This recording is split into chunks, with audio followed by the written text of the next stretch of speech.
미국 대선 결과가 계속해서 뉴욕 증시에 영향을 주고 있습니다. 뉴욕 증시 안에서는 그래도 희비가 좀 엇갈리는 모습들 이날 나타났는데요. 어떤 모습들이었는지 잠시 후에 확인해 보도록 하고요. 그리고 간밤 또 중요한 일이 있었죠. 11월 FOMC가 막을 내렸는데 기준금리 0.25%포인트 또 한 번 인하가 됐습니다. 네, 일단 미국의 경제는 견조하다라는 스탠스 아래서 이뤄진 이번에 미국의 경제 금리 인하 만장일치로 진행이 됐다라고 하는데 이후 기자회견을 통해서 파월 의장은 또 여러 발언들을 내놓았습니다. 현장의 분위기 바로 생생하게 영상으로 만나보시죠. My colleagues and I remain squarely focused on achieving our dual mandate goals of maximum employment and stable prices for the benefit of the American people. The economy is strong overall and has made significant progress toward our goals over the past 2 years. The labor market has cooled from its formerly overheated state and remains solid. Inflation has eased substantially from a peak of 7% to 2.1% as of September. We are committed to maintaining our economy's strength by supporting maximum employment and returning inflation to our 2% goal. Today, the FOMC decided to take another step in reducing the degree of policy restraint by lowering our policy interest rate by a 1/4 percentage point.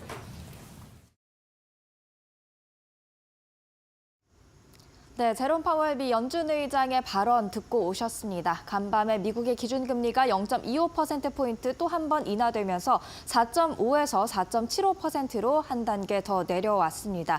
이런 시장의 움직임 어떻게 반영이 됐을까요? 일단 3대 주요 지수부터 확인을 해보도록 하겠습니다. 미 연준의 기준금리 결정이 이날 오후 3시에 나왔는데요. 3시 이후로 한번 볼까요? 우리 시간으로 표시가 돼 있어서 4시쯤부터 보시면 될 것 같습니다. 일단 나스닥 지수 현재 보고 계신데요. 1.6% 미 연준의 결정 이후에도 상승세 계속해서 이어나가는 모습 확인을 할 수가 있었고요. 이어서 다우존스 지수도 확인해 보도록 하겠습니다. 보합 마감을 했는데 지금 장 마감이 다가올수록 좀 변동성을 보이는 모습들 조금씩 포착을 할 수가 있었습니다. S&P 500 지수도 이어서 확인을 해볼까요? 0.87%가량 오름세를 보였는데요. 마찬가지로 연준의 결정이 있은 이후에 상승폭을 그래도 다시 좀 키우는 모습들 확인을 할 수가 있었습니다. 다우존스만 좀 힘이 빠졌고 나스닥과 S&P 500 지수 강했다는 것을 알 수가 있는데요. 이 말인즉슨 빅테크가 좀 날아줬다, 많이 올랐다 생각을 해볼 수 있을 것 같습니다. 이날 어떤 이슈들이 있었는지 또 자세하게 살펴보도록 하겠습니다. 빅테크가 달리면서 나스닥과 S&P 500 지수 강세를 보였습니다. 일단 미국의 기준금리 인하 그 자체는 빅테크 외에 다른 기업들에게도 호재로 작용할 수 있는 부분이 분명히 있고요.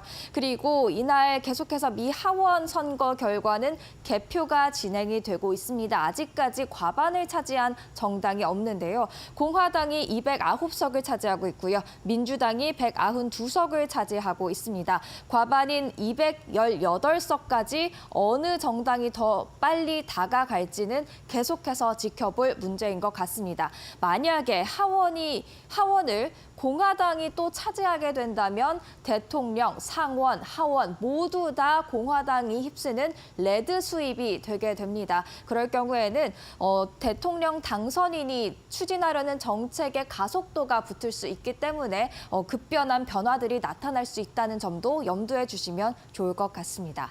그렇다면 이날 시장 분위기도 한번 살펴볼까요? 지금 계속해서 트럼프 트레이드가 주목을 받고 있는데요. 이날은 트럼프 트레이드가 좀 반대로 움직이는 모습들이었습니다. 전날 대통령 당선에 강하게 올랐던 수혜주들이 내리고 또 피해를 봤던 종목들은 오르는 모습들 확인을 할 수가 있었는데요.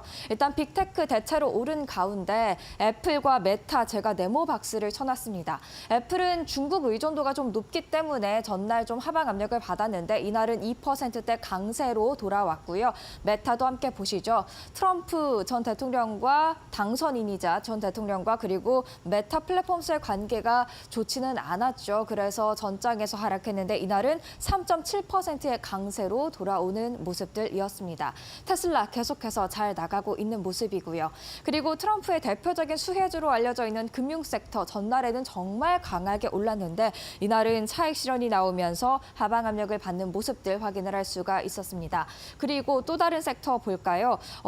부동산과 에너지 준비해 봤습니다. 부동산 섹터 전장에서는 금리가 좀 많이 오를 것 같다라는 생각에 부담을 가지면서 하방 압력 받았는데 이날은 반등을 하는 모습 나타났고요. 에너지 섹터 대표적인 수혜주로 거론됐지만 이날은 또 내리는 모습들 나타났습니다. 마지막으로 이렇게 필수 소비재 섹터 안에 들어있는 일부 종목들 전장에서는 중국 관세로 인해서 좀 피해를 입을 것 같다라는 생각에 하방 압력을 받았는데 다시금 힘차게 뛰어오르는 모습들 확인을 할 수가 있었죠. 그러면 빅테크만 조금 더 자세하게 들어가 보도록 하겠습니다. 앞으로 빅테크에 대한 의견들 어떻게 나와 있을까요? 일단 엔비디아 밤사이에도 크게 오르면서 시가총액 1위 자리 꿋꿋이 지키고 있는데요. 울프 리서치가 트럼프 행정부 아래 반도체 기업들에 대한 세 규제 걱정되지 않는다라는 이야기를 했습니다. 아무래도 트럼프는 미중 간의 갈등을 좀 더 격화시킬 위험이 있기 때문에 이런 우려가 있을 수 있지만 엔비디아 잘 버틸 수 있다는 의견이 나왔습니다. 애플도 모건 스탠리 관세 위협에도 불구하고 총 마진이 동종업계 대비 높아서 긍정적으로 바라봐야 한다 이야기했고요. 메타, 트럼프와 관계 회복이 될 수 있을까요? 하루 만에 반등했다는 점에 하셔야 될 것 같습니다. 이어서 테슬라에 대해서는 긍정적인 의견 계속해서 나오고 있습니다. 뱅크 오브 아메리카가 이 대선 결과가 성장을 지지해 줄 것이라면서 목표 주가 350달러로 상향 조정했습니다. 지금 월가에서는 이 네 종목 모두에 대해 매수 의견을 유지하고 있는데요. 종가 확인해보고 가도록 하겠습니다. 엔비디아 밤사이에 2.25% 강세를 보이면서 148달러 선의 거래를 마치는 모습이었습니다. 시가총액 1위 자리 계속해서 지키고 있고요. 애플 확인해 보도록 하죠. 이어서 애플의 주가도 보도록 하겠습니다. 애플의 주가는 밤사이에 2.23% 강세를 보이는 모습이었습니다. 이어서 구글도 한번 볼까요? 트럼프 전 대통령이자 당선인 구글 팬은 아니지만 쪼개는 것에는 반대한다는 의견을 보였었는데 구글 이날도 2%대 강세 흐름 이어갔고요. 메타도 한번 종가 기준으로 얼마나 올랐는지 확인해 보시죠. 3.4% 강세를 보이면서 591달러 선까지 올라와 있습니다. 마지막으로 테슬라 확인을 해봐야겠죠. 트럼프의 대표적인 수혜주로 거론되고 있는 테슬라 또 밤사이에 2.87% 상승하면서 296달러 선까지 올라와 있습니다. 네, 이렇게 M7 종목들 확인해 봤고요. 계속해서 트럼프 트레이드에 따라서 웃고 우는 종목들 더 확인을 해보도록 하겠습니다.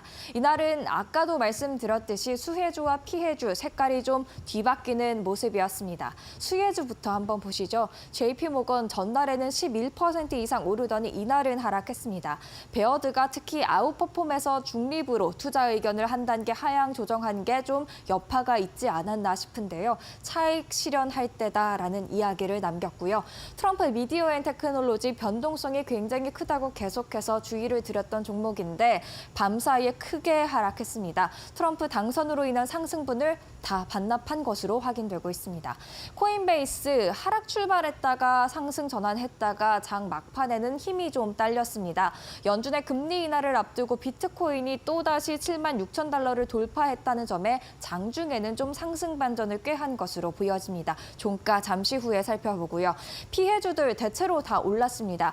대선 결과를 소화하면서 급락했던 주택 관련주, 그중에 대장주라고 할 수 있는 홈디포 이후에 반등하는 모습 나왔고요. 달러트리도 비슷합니다. 소매주로서 중국에서 많은 제품들을 수입해 오다 보니까 관세 부담이 분명히 작용을 했을 텐데 이날은 오름세를 보였지만 계속해서 이 관세에 대한 부담은 있다라는 게 월가의 생각인 것 같습니다. 비중 확대해서 동일 비중으로 키뱅크가 투자 의견 하향 조정했고요. 솔라엣지, 태양광 관련주가 되겠죠. 역시나 마찬가지로 IRA 법안이 폐지가 되거나 좀 드라이브가 약해지면 친환경 관련주에도 피해가 있을 수 있는데 뱅크 오브 아메리카는 친환경 정책 드라이브 약화와 관세 위협으로 인해 투자 의견을 중립에서 비중 축소로 한 단계 하향 조정한다라는 이야기를 했습니다. 하지만 일단 전날에 크게 하락했기 때문에 반등하는 움직임이 이날 나타났습니다. 종가 확인해 보시죠.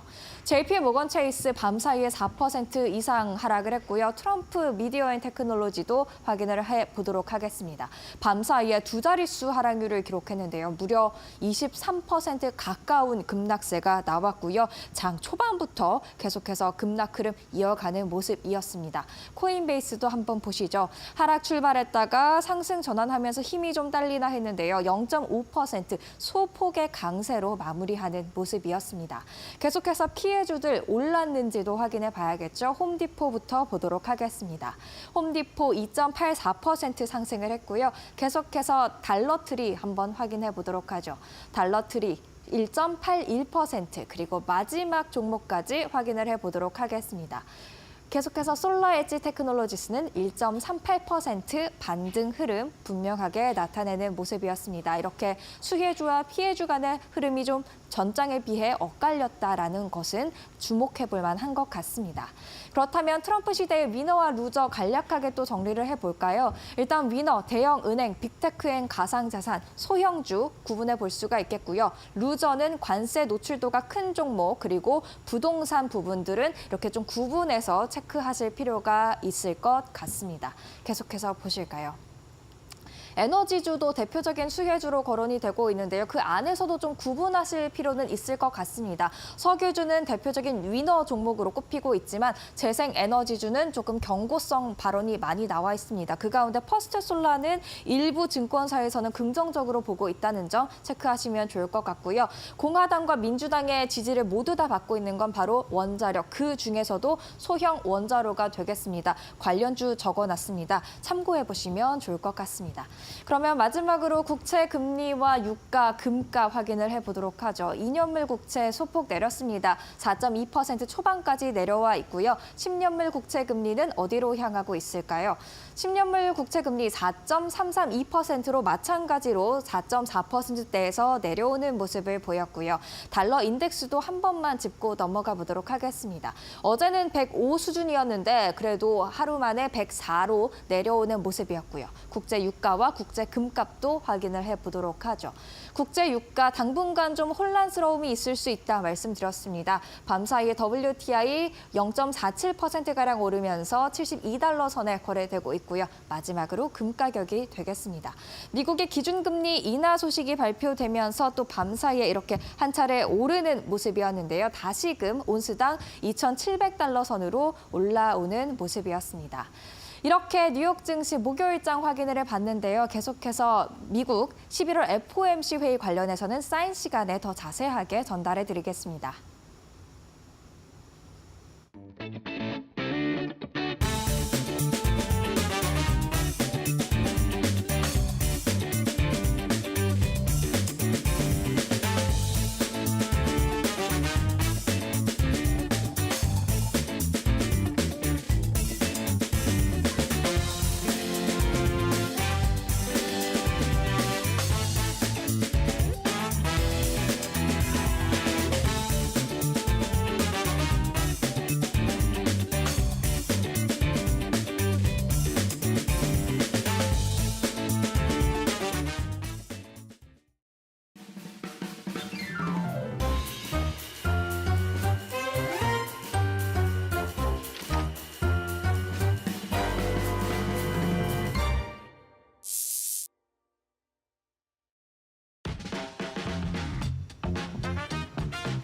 네, 간밤에 있었던 주요 외신 헤드라인 함께 확인해보는 머스노5 시간입니다.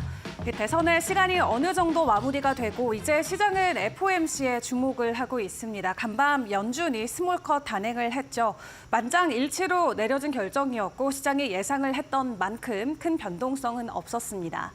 다만 과거 9월에는 B컷 진행을 하면서 경제에 대한 여러 가지 불확실성을 금리 인하를 통해서 기조를 보여왔던 연준이 이번에는 스몰컷에 대한 이 진행을 하면서 앞으로도 시장이 어느 정도 안정화를 찾아갈 수 있는데 하나의 키포인트를 주기도 했는데요. 일단 모두가 예상을 했던 대로 25bp의 금리 인하가 결정이 됐습니다. 과거 9월 B컷 결정 당시에는 미셸 보우먼 이사가 반대표를 행사했지만 이번 결정은 만장일치로 이루어졌고요. 이로써 한국과의 기준금리 차이는 다시 150bp로 좁혀진 상황입니다.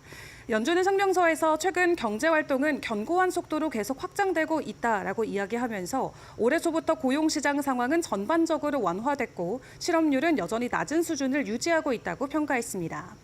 이어 인플레이션과 관련해서는 위원의 목표치인 2%를 향해 진전을 이뤘지만 여전히 다소 높은 수준을 유지하고 있다라고 설명하면서 고용과 인플레이션 목표 달성에 대한 리스크가 대략 평균 균형을 이루고 있다고 판단하고 있다는 현 상황을 진단했습니다.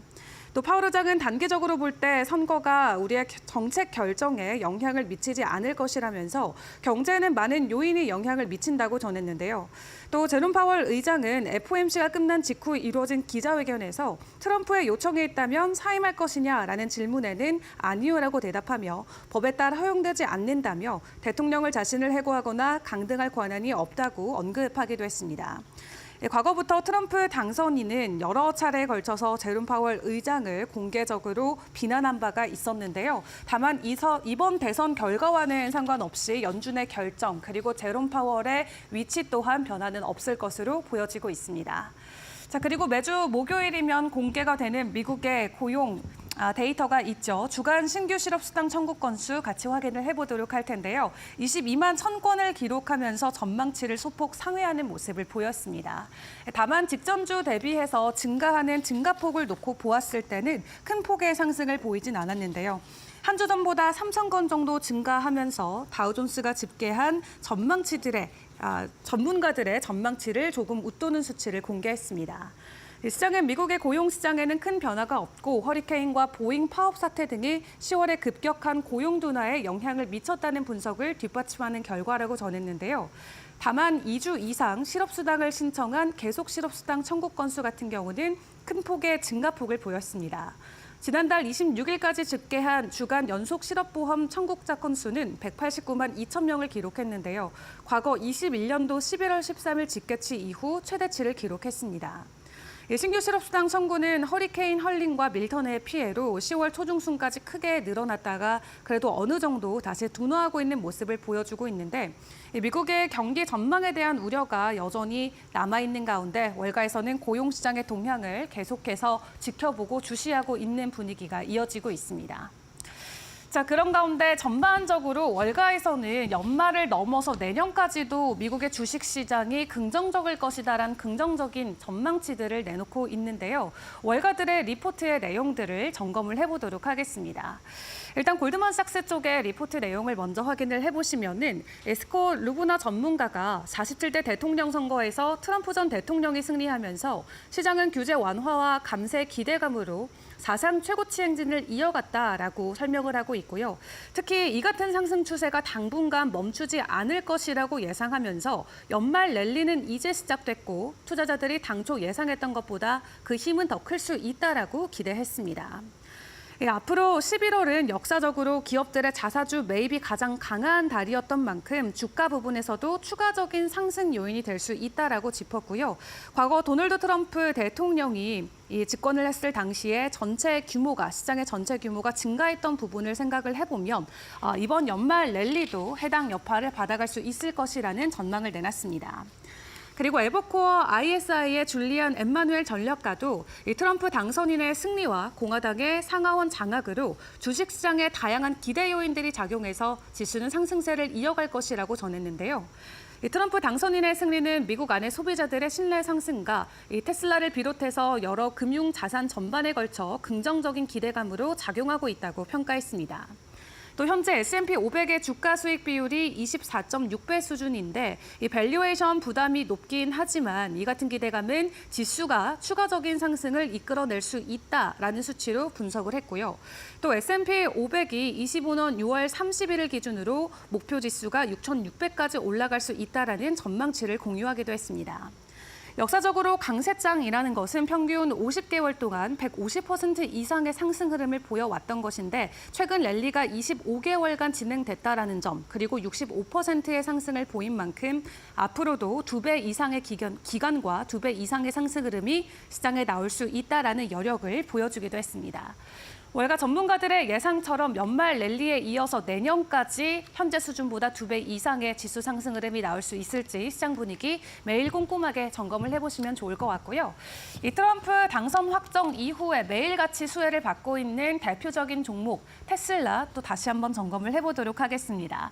테슬라가 계속해서 주가 상승을 보이고 있는 가운데 오늘 장에서도 추가 상승을 보였죠. 장중 3.5% 정도까지 주가 상승 흐름을 보이기도 했는데 지금 보여주고 있는 주가는 과거 22년도 9월 이후 장중 기록했던 가격 이후 가장 높은 수준의 주가 상승을 보이고 있습니다. 머스크는 또 전날 본인의 개인 SNS를 통해서 본인이 세면대를 들고 있는 사진을 백악관 배경으로 합성한 이미지를 게시했는데 머스크가 세면대를 들고 있는 사진은 과거 2022년 트위터를 인수했을 때 샌프란시스코에 있는 트위터 본사 로비에서 찍어서 올리면서 화제가 되기도 했었습니다. 당시 머스크는 트위터 헤드쿼터에 진입하고 있다, 세면대를 안으로라고 쓰면서 자신이 이 회사를 장악했음을 알린 바 있었는데요. 이번엔 해당 사진을 백악관을 배경으로 이미지를 합성해서 올렸고 시장에서도 큰 호응과 반응을 이끌어냈습니다. 또 머스크는 이어서 자신이 트럼프 당선인 그의 일가족과 함께 찍은 사진을 리트윗하기도 했는데 그 사진을 보면 트럼프의 가족 구성원이 아닌 사람은 머스크와 그가 안고 있는 아들 X뿐이었고요. 머스크와 트럼프 가문의 밀착 관계를 단적으로 보여주면서 계속해서 그 둘의 관계를 과시하고 있는 모습을 보여주고 있습니다. 앞서 트럼프는 지난 9월부터 본인이 대선에 승리하면 연방 정부에 대한 개혁 권고안을 제시하는 정부 효율위원회를 만들어서 머스크에게 맡길 것이다라고 전해왔었죠. 현재 이러한 직책을 놓고도 월가에서는 긍정적인 평가를 내놓고 있고요. 테슬라 주가 강세가 추가적으로 나올 수 있는 긍정적인 상승 모멘텀이 될 것이라고 이야기하고 있습니다. 또 미국의 경제 매체인 CNBC 같은 경우도 트럼프 당선인이 머스크가 혐오하는 규제를 완화하겠다고 약속하면서 월스트리트는 테슬라가 수혜자가 될 것이라는데 베팅하고 있다고 전했습니다. 그렇기 때문에 어제에 이어서 오늘도 테슬라 주가는 추가적인 상승을 보였는데 이러한 기조가 계속해서 이어질 수 있을지 취임 때까지 이 추이는 살펴보는 게 중요할 것 같고요. 그런 가운데 테슬라보다도 더 큰 폭의 상승을 보이면서 지난 한 주 동안 계속해서 주가 상승을 보이고 있는 것은 바로 암호화폐 시장이 되겠습니다. 대장주인 비트코인도 지난 한 주 동안 10% 정도의 주가 상승을 보였고 그 외 알트코인들도 큰 폭의 주가 상승을 보였는데요. 지난 하루 기준으로 많게까지는 40% 이상 상해 시가총액 100개 종목 안에서 폭등하는 종목들도 대거 나오기도 했습니다. 그런 가운데 JP 모건 같은 경우는 트럼프의 승리 덕분에 비트코인과 금의 상승이 계속해서 기대된다라는 코멘트를 내놨고요.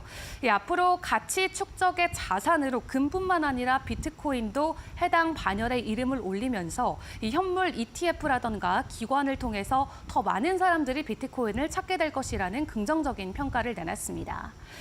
본격적으로 트럼프 전 대통령이 이 대통령으로 취임되기 전까지 비트코인이 10만 달러를 돌파할 것이다라는 전망치들이 굉장히 많이 나오고 있는 가운데 오늘 새벽 기준으로 비트코인 7만 7천 달러를 사상 처음으로 터치해주는 모습도 나왔는데요.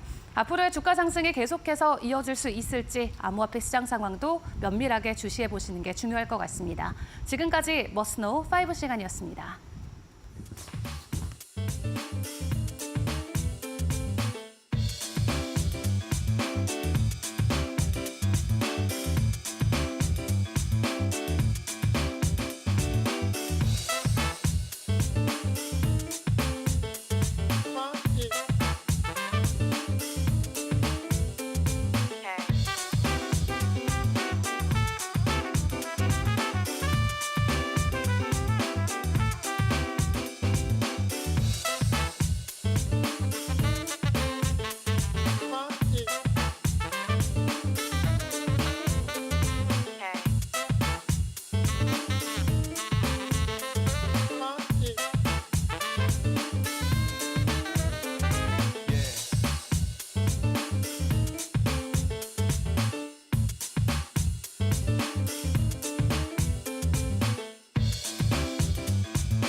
안녕하세요. 메디토크 신일섭입니다. 오늘의 주제는 페드 추가 금리 인하 단행, 물가 안정 문구 삭제, 퀄컴 얀브랜드 실적 발표입니다.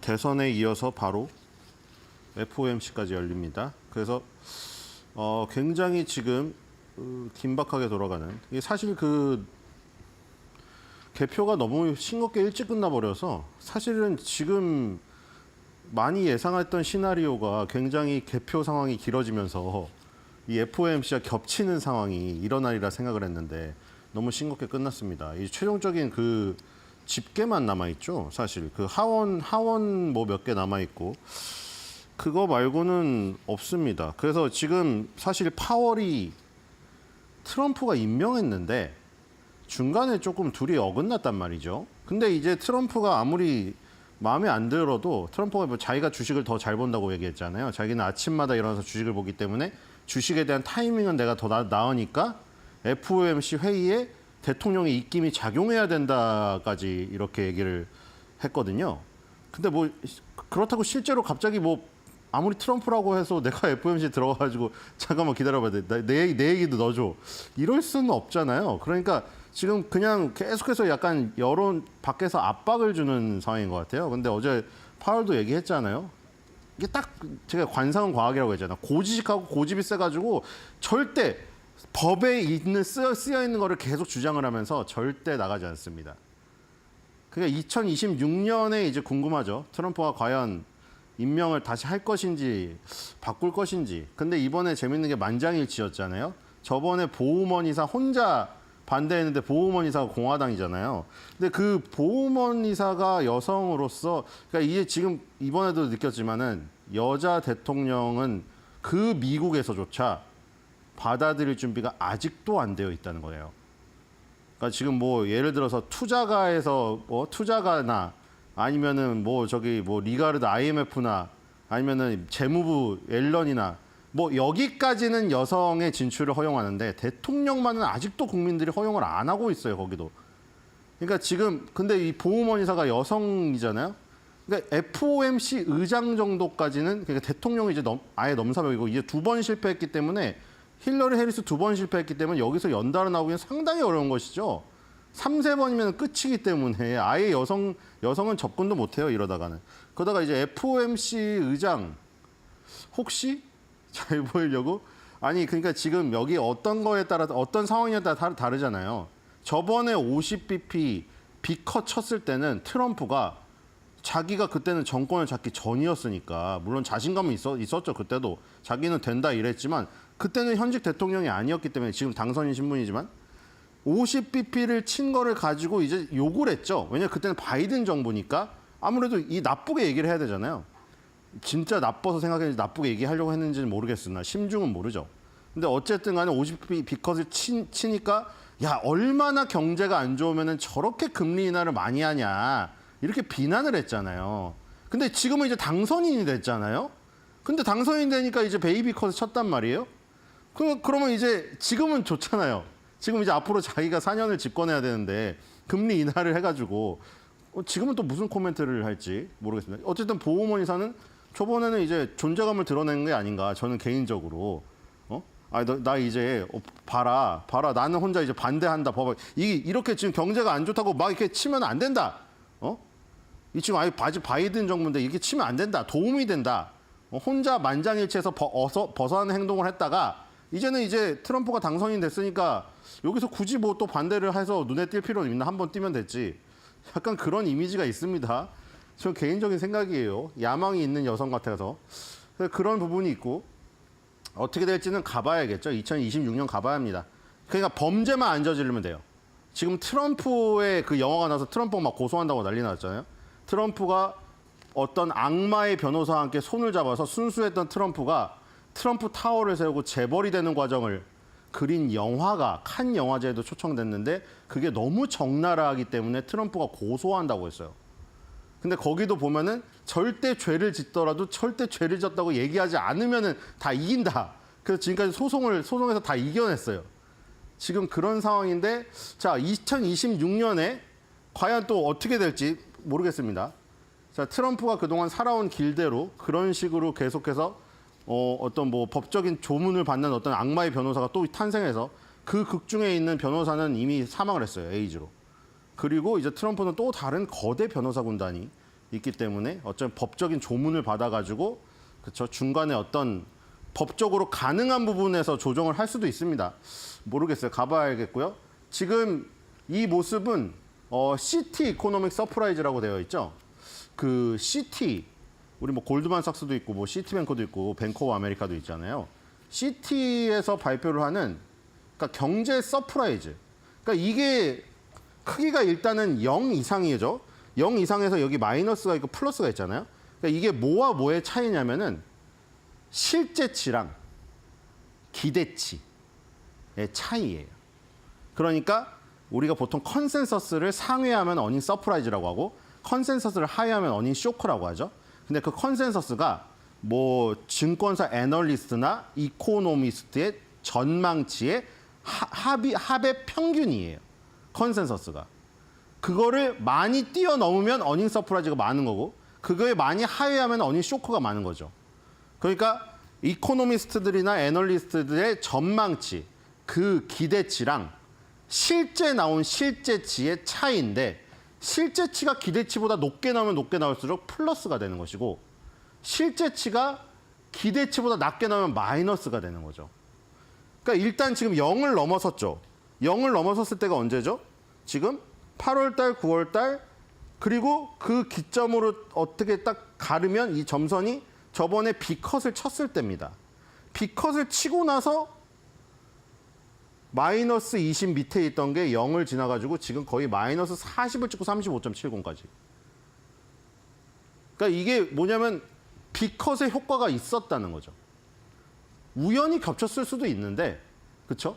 다른 지표들도 여러 개 봐야겠죠. 근데 요것만 보면은 요 시점을 기점으로 해가지고 B컷을 치고 나서 이 기대치와 실제치의 차이가 3바닥, 4바닥을 그리고 급등을 한 거죠.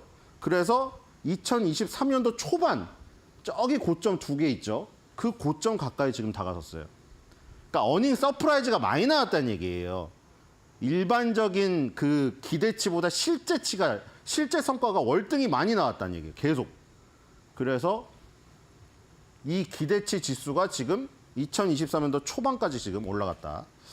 이렇게 볼 수가 있겠습니다. 금리 인하의 효과가 있었다. 저것만 보면. 자, 그리고 그 부분이 어느 부분으로 이제 나타나냐면 계속 어닝 서프라이즈가 나왔다는 것은 기업의 실적이 좋고 돈이 시장에 많이 풀려가지고 인플레이션이 지금 올라갔다는 얘기죠. 이게 인플레이션이고 이게 기업의 성과입니다. 기업의 성과, 기업의 그로스 데이터, 성장 데이터입니다.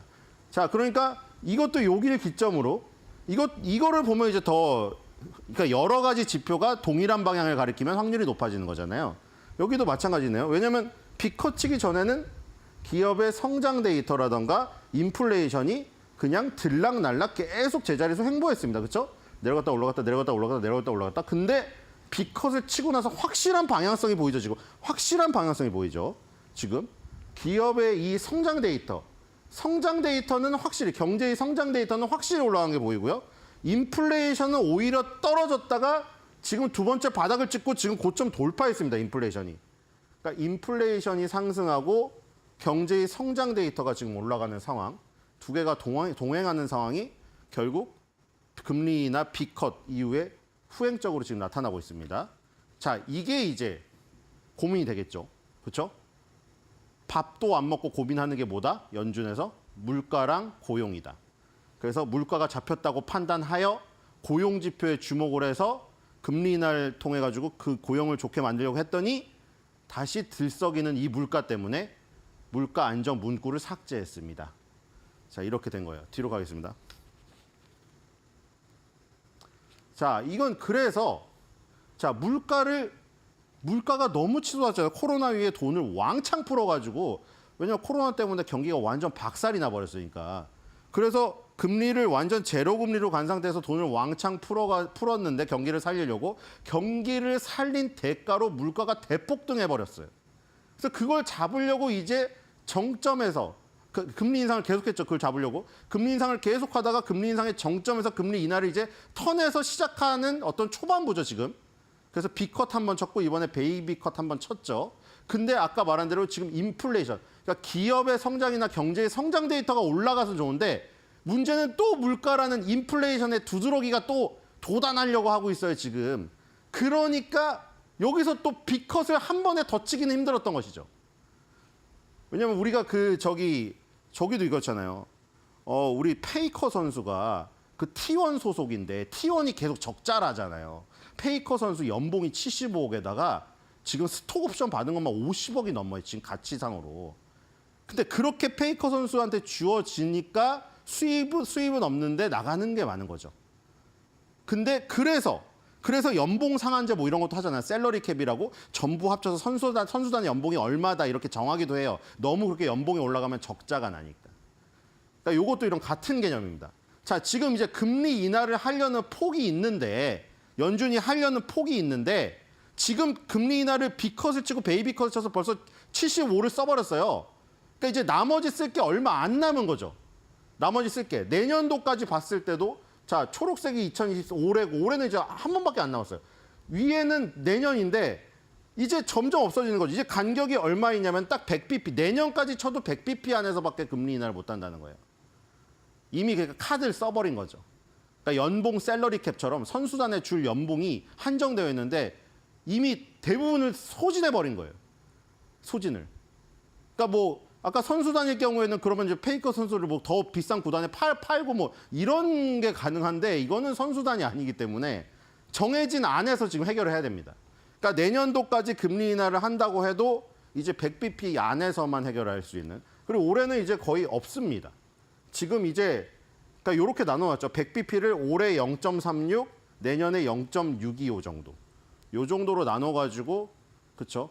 왜냐하면 지금 금리를 계속 B컷에 치기에는 물가가 다시 들썩이고 있거든요. 그러니까 물가 안정 문구도 삭제를 해버렸고. 자, 이제 100bp 안에서 내년까지 움직인다. 들어가 있습니다. 그 이상 내리기는 무리다. 자, 어쨌든 아까 뭐 그 CT 그 기업의 실적 예상치보다 실제치가 높게 나온 그 차이가 플러스로 전환되면서 지금 35.7, 40까지 가까이 가고 있고, 그다음에 인플레이션이 오르고 있고, 그다음에 기업 그 경제의 성장 데이터도 오르고 있죠. 그러니까 그런 것들이 당연히 기업들의 성장의 합이 주식시장이잖아요. 결국에 주식시장도 올렸습니다. 지금 여기서 오른 게 골드는 뭐 어마어마하게 올랐고요. 그때 얘기 드렸죠. 누가 되더라도 골드는 오른다. 해리스가 되든 트럼프가 되든 누가 되든 골드는 평생 오르고 있습니다. 자, 그래서 둘 다 노후 대비는 금부치로 한다고 했죠. 자, 골드가 올랐고 처음에 올랐고 그 다음에 주식이 따라서 최근에 오르면서 달러 강세가 금의 하락을 불렀죠. 하지만 금은 다시 되살아났습니다. 장기적으로 보면 계속 오르죠. 여기 보면은 달러죠. 그러니까 둘이 똑같이 안전자산이잖아요. 달러, 미국의 달러와 금, 채권 이런 거는 다 안전자산인데 그 사이에서도 미묘한 이런 차이가 있는 겁니다.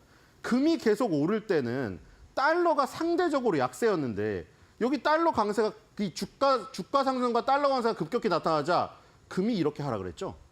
물론 금을 초장기적으로 보면 계속 오르지만 이렇게 그 중기 단기로 보면은 이런 달러랑 주가랑 연관 관계가 이렇게 상반된 관계가 이제 벌어지는 이 시점도 보인다는 거죠. 근데 결국에는 지금 금은 다시 올랐어요, 결국. 그렇죠? 금이 다시 오르니까 또 달러 떨어졌어요. 달러랑 금이 이런 시속 게임을 하는 거죠. 자, 이런 식으로 되어 있고, 그리고 채권 같은 경우에는 이제 급락을 했습니다. 채권의 가격은 급락을 했고 수익률은 급등했죠. 반대예요. 금리, 수익률하고 가격은 반대예요. 주식이 폭등하면은 채권은 폭락하죠. 주식하고 채권은 또 반대되어 있으니까. 근데 또 채권, 금, 이 달러는 세 개가 안전자산이에요. 근데 안전자산 카테고리 안에서도 지네들끼리 또 차이가 있어요. 근데 어쨌든 간에 여기서 의미하는 거는 지금 B컷 치고 베이비 컷 치고 이 효과가 인플레이션 두드러기로 다시 나타난다. 주가, 달러, 금 이런 걸로 지금 나타나고 있다. 이런 모습을 보여주고 있습니다. 자, 인플레이션이 문제예요. 자, 그래서 이것도 문제죠. 그러니까 이제 금리 인하를 한 목적이 뭐 아까 전에 기업의 실적은 좋아졌고 경제 성장 데이터도 좋고 하는데 문제는 물가가 다시 들썩어 버리면은 자, 물가랑 고용 두 마리 토끼를 잡는 게 목표라고 했잖아요. 그 맨날 읊어. 이번에도 또 읊었어, 파월이. 자, 파월이 아주 그냥 고지식한 학자입니다. 그 사람은 딱 생긴 대로. 자, 여기 우리 법문에 보면요. 여기 완전 고용하고 이 저기 물가 안정 이거 두 개를 잡으라고 되어 있습니다. 써져 있습니다. 그래서 이런 것들을 우리가 해야지 국민들의 어떤 삶에 영향이 있는 것을 저는 알고 있습니다. 그 문구에만 열심히 그냥 하는 거예요. 파고 듣는 거예요. 근데 거기서 어긋나는 게 생긴 거잖아요. 그러니까 물가를 처음에 2%로 간다는 확신이 방향성이 있으니까 이제 고용만 보자 이렇게 됐는데 고용을 조금 살리려고 이 금리를 인하해 버리니까 또 물가가 들썩어 버리니까 지금 이게 또 문제가 된 거예요. 지금 금리를 인하했는데 오히려 이건 또 저기죠. 아까 이 B컷 기점으로 다 인플레이션 오르고 성장 데이터 오르고 뭐 CT 지수 오르고 이러잖아요. 근데 그건 오르는 게 좋은 건데 문제는 그걸 올린 대가로 다른 게 올라 버렸어요, 이게. 이게 모기지 금리인데 모기지 금리가 올라 버렸어요. 그러니까 역방향으로 가버린 거죠. 금리를 인하했는데 그래서 사람들이 돈을 싸게 대출을 받아가지고 부동산을 사라고 했더니만 모기지 금리가 폭등을 해버렸어요. 그래서 2023년도 말을 금리로 돌아가 버렸어요. 무려 7.24입니다. 지금 이 부동산을 사려면 7.24를 주고 빌려야 돼요. 그래서 이게 또 고민인 것이죠. 뒤로 가보겠습니다. 금리 인하를 했는데 모기지 금리 폭탄을 맞았다. 자, 그래서 이 연준을 무엇을 했나요? 연준이 기준금리를 25pp 내려서 4.5에서 4.75 범위로 인하했고요. 그다음에 목표에 대한 위험이 대략 균형을 유지한다고 표기를 해놨고요. 노동시장은 대체로 완화되었다고 표기를 했고요. 그리고 금리 인하 결정에 대해서 이번에는 누구도 이의를 제기하지 않았습니다. 저번에 보험원 혼자 반대했는데 이번엔 만장일치였고요. 인플레이션이 2%로 지속 가능한 수준으로 나아가고 있다는 더 큰 자신감을 얻었다. 요거를 지워버렸습니다. 그러니까 뭐죠? 인플레이션이 2% 간다는 자신감이 없어졌거나 혹은 지금 약간 고민해봐야 되는 시점이다. 그리고 노동시장이 대체로 완화되어 일자리 증가가 둔화되었다. 이렇게 써놨습니다. 이게 정리된 부분이고요. 뒤로 가겠습니다. 네, 실적 두 개만 보고 넘어가죠. 자, 퀄컴의 실적이 나왔습니다. 매출은 19% 증가했고요. 순이익 96%, 주당 순이익도 96%, 그리고 조정을 해주니까 2.69로 조금 더 올랐습니다. 이것도 33% 증가했네요. 자, 퀄컴의 실적 아주 좋습니다. 뒤로 가겠습니다. 네, IT 기업의 실적은 아주 좋죠. 자, 우리나라만 피 보고 있는 겁니다, 이거. 자, 얀브랜드 볼까요? 매출이 7% 증가했고요. 순이익이 마이너스 8%. 소비재는 별로 지금 좋지가 않군요, 식품은. 그리고 주당 순이익도 마이너스 8%겠고요. 그 다음에 그 조정을 해주자 1.37로 조금 올랐죠. 근데 그 지표도 마이너스 5% 떨어진 겁니다. 자, 식품주는 별로 안 좋았고요. KFC가 12%, 타코벨이 6%인데 피자헛이 이게 우리나라만의 문제가 아니거든요. 지금 우리나라 언론에 다 나왔죠. 피자헛. 우리 동네 피자헛 갑자기 어디 갔어요? 그래서 피자헛 다 폐점하고 있다고. 피자헛이 지금 마이너스를 기록해서 실적을 끌어내렸다. 이렇게 됐습니다. 자, 그래서 오늘 그 추가금리 인하 단행부터 기업의 실적까지 한번 살펴봤는데요. 자, 이제 그 FOMC 이번 연도에는 이제 뭐 얼마 남지 않았는데 어떻게 될지 한번 마지막 어떻게 될지 한번 잘 지켜봐야 될 것 같고요. 자, 오늘의 한 줄 매드평입니다. 트럼프가 이번에 어떻게 말할지 궁금해서. 트럼프 형님, 이번 금리 인하 타이밍은 마음에 들어?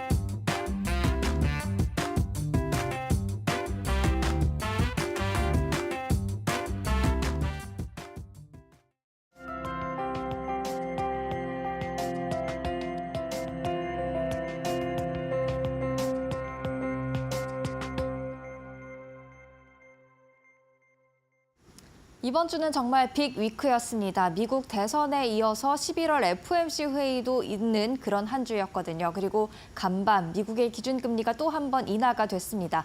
0.25%포인트 인하되면서 4.5에서 4.75%로 내려왔는데 이 부분 현지 연결해서 조금 더 자세하게 살펴보도록 하겠습니다. 김상윤 이데일리 뉴욕 특파원 연결돼 있습니다. 안녕하세요.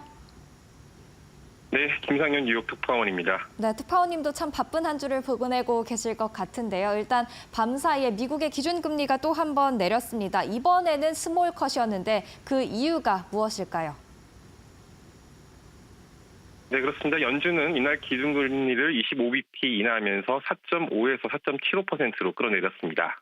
지난 9월 피벗에 나선 동시에 빅컷 결정을 내렸지만 이번에는 스몰컷을 단행하면서 금리 인하 속도 조절에 나선 것이죠. 지난 9월 빅컷 결정 당시에는 미셸 보우만 이사가 반대표를 행사했지만 이번 결정은 만장일치로 이루어졌습니다. 성명서에는 조금 문구 변화가 있었습니다. 연준은 성명서에서 위원회는 고용과 인플레이션 목표 달성에 대한 리스크가 대략 균형을 이루고 있다고 판단하고 있다며 현 정책 상황을 진단했습니다. 지난 9월에는 인플레이션과 관련해 2% 목표치를 향한 지속 가능하게 하락하고 있다는 더 큰 확신을 얻었다고 언급했지만 이 문구가 사라진 것입니다. 기자회견에서 문구 삭제 관련 질문이 있었죠. 파월 의장은 더 큰 확신 문구 삭제와 관련해 향후 가이던스를 주지 않기 위한 조치라고 설명했습니다. 지난 9월에는 빅컷 결정 배경에 대한 설명 때문에 이 문구를 썼지만 이번 결정에는 필요가 없었다는 것입니다. 이번에도 똑같이 이 문구를 남길 경우 향후 추가 금리 인하 궤도에 대한 가이던스를 줄 수 있어 이를 배제했을 뿐 인플레이션이 다시 재발할 우려가 생긴 것이다. 그런 것은 아니라고 시장을 안심시킨 것입니다. 경제에 대한 파월 의장의 평가도 긍정적이었습니다. 파월 의장은 기자회견에서 전반적으로 우리 경제 활동에 대한 좋은 느낌을 받고 있다며 동시에 인플레이션 보고서가 하나 나왔지만 나쁘지는 않았고 예상보다는 조금 높았다고 설명했습니다. 그러면서 파월 의장은 미국 경제가 강하다고 평가하면서 금리 인하를 중단할 수 있다는 신호를 보내주지 않은 점이 시장을 안도하게 만들었습니다. 파월 의장은 최근 경제는 견고 하강세를 이어나가고 있다며 12월 금리 인하를 배제하지도 찬성하지도 않는다고 답했습니다. 그러면서 12월 FOMC까지 고용보고서 한 건, 인플레이션 보고서 2건이 나온다며 더 많은 데이터를 확보하고 12월에 결정을 내리겠다고 덧붙였습니다. 네, FOMC의 결정이 있은 이후 국채금리 안정세를 보였고요. 그리고 시장도 호조세를 계속해서 이어나갔습니다. 이번 결정에 대한 월가와 시장 반응은 어땠을까요? 네, 맞습니다. 4월에 기자회견이 끝난 이후 시장은 12월 25bp 인하 가능성을 보다 높여 잡았습니다. 헤드워치에 따르면 연준이 12월 25bp 추가 인하 확률은 74.5%로 전날 69.9%보다 높여 잡았습니다. 동결 가능성은 29.5에서 25.5%로 낮아졌죠. 월가 주요 이코노미스트의 평가도 12월 추가 금리는 유지될 것이라는 평가가 강합니다. 4월에 미국 경제에 대한 자신감을 보였고 인플레 재발 등 우려를 보이지 않았다는 것이죠. 골드만삭스 자산운용의 휘트니 와스는 연준은 예상대로 25bp 인하를 했고 12월에도 같은 상황이 벌어질 것이라고 예상한다며 다만 최근 데이터 강세와 재정 및 무역 정책에 대한 불확실성은 연준이 양적 완화 속도를 늦출 수 있는 리스크가 커졌음을 의미한다고 설명했습니다. 그러면서 내년에는 금리 인하 스킵이 나타날 수 있다고 덧붙였습니다. 온라인 주식거래 플랫폼 이토로의 미국 담당 애널리스트 브렛 헬웰은 파월 의장이 미국이 견고한 경제 기반을 유지하고 있음을 다시 상기시켰다며 12월 금리 인하 가능성에 대해 명확히 언급하지 않았지만 연준은 몇 달 전보다 고용시장과 현재 미국 경제 상황에 더 편안해 보였다 이렇게 설명했습니다. 네, 그리고 파월 기자회견장에서 또 주목받았던 기자 질문이 한 가지가 더 있었던 것 같습니다. 만약에 트럼프 당선인이 사임을 권한다면 어떻게 대응할 것인가에 대한 질문이었던 것 같은데 파월 의장 사임하지 않겠다고 단호하게 말을 했죠. 네, 그렇습니다. 이날 기자회견의 절반 정도는 연준 독립성과 관련된 내용이었습니다. 트럼프 당선인이 선거 유세 기간 동안 연준이 대선 전에 금리 인하를 해서는 안 된다. 파월이 제대로 하지 않는다며 해임 가능성을 내비쳤기 때문입니다. 파월은 단호했습니다. 기자회견에서 트럼프 요청이 있으면 사임할 것이라는 질문에 아니요라고 답했죠. 이어 그는 자신을 포함한 연준 이사진의 해임이나 강등은 법에 따라 허용되지 않는다며 답했습니다. 파월은 경제학자가 아닌 변호사입니다. 이미 상당한 법률 검토를 했음을 시사하는 대목이죠. 이에 이날 기자회견엔 트럼프의 감세 그리고 대규모 관세 정책에 따른 연준에 어떤 영향을 주느냐는 질문도 많았습니다. 트럼프 당선인은 대규모 관세와 관세 부과를 공약으로 내걸고 있는데요. 공화당이 상원을 장악했고 앞으로 하원마저 싹쓸이한다면 트럼프의 세법 개정은 순식간에 통과될 수 있습니다. 시장에는 당연히 영향을 미칠 수밖에 없죠. 이와 관련 파월은 만약 세법이 통과하면 시뮬레이션을 돌리고 경제 모델에 이런 점을 반영하겠지만 법 개정에도 시간이 걸릴 것이고 어떤 영향을 줄지 전반적인 정책의 합이 어떤 영향을 줄지를 봐야 한다며 지금은 이제 초기 단계이고 우리는 정책이 무엇인지 알지 못한다. 언제 시행될지는 알 수 없다며 선을 그었습니다. 즉 앞으로 새 정부가 출범하고 세법 개정 스케줄 등이 나오면 추후 정지동방에 반영하겠다는 얘기죠. 단기적으로는 연준 정책에 큰 변화가 없을 것이란 전망에 시장이 안도했던 배경입니다. 네, 지금까지 미국 현지 연결해서 11월 FOMC 결과와 그 뒷이야기들 좀 더 자세하게 들어봤습니다. 김상윤 이데일리 뉴욕 특파원과 함께했습니다. 말씀 감사합니다. 네, 감사합니다. 그렇다면 이번 FOMC에서 우리는 어떤 시그널들을 잡아야 할까요? 가장 궁금한 건 바로 이 질문인 것 같습니다. 과연 내년에도 금리가 내릴 수 있을까요? 내년이 바로 트럼프 당선인이 취임을 하는 해이기 때문입니다. 여러 가지 세금과 관세 정책을 제시한 만큼 과연 지금의 금리 인하 기조가 그대로 유지될 수 있을지 많은 분들이 궁금해하실 것 같은데 한번 살펴보도록 하죠. 일단 간략하게 다시 한번 정리하겠습니다. 미국의 기준금리 0.25%포인트 인하됐습니다. 9월에 빅컷 0.5%포인트 인하 이후 이번에는 스몰컷 0.25%포인트 인하가 이루어졌고요. 9월에는 미셸 보우먼 이사가 0.5%포인트 너무 큰 것 같다라면서 반대하는 입장이었는데 이번에는 만장일치로 스몰컷이 통과가 됐습니다. 그리고 성명서에는 인플레이션이 2%로 향하고 있다는 강한 자신감을 얻었다. 이 문구가 삭제가 돼 있었는데요. 조금 전에 뉴욕 특파원과 함께 확인을 해봤듯이 가이던스를 제시하지 않기 위한 차원이었다라고 파월 의장 설명을 했습니다. 계속해서 다음 이야기 살펴보도록 하겠습니다. 예상했던 결과였습니다. 시장도 스몰컷을 굉장히 높은 확률로 예상을 하고 있었죠. 그렇기 때문에 큰 변동성은 나타나지 않았습니다. 결과가 딱 발표된 직후에는 잠시 또 강세를 보이기도 했지만 원래의 수준으로 다시 금방 돌아왔고요. 2년물 국채금리, 10년물 국채금리도 마찬가지입니다. 잠시 뛰긴 했지만 다시 돌아오는 모습들 마찬가지로 확인을 할 수가 있었죠. 달러 인덱스도 잠시 뛰기는 했습니다만 곧바로 다시 원상 복귀하는 모습, 전체적으로 일시적으로만 튀었지 큰 변동이 없는 모습들 시장에서 나타났습니다. 예상했던 결과이기 때문에 고요했다라고 생각해 볼 수가 있을 것 같습니다.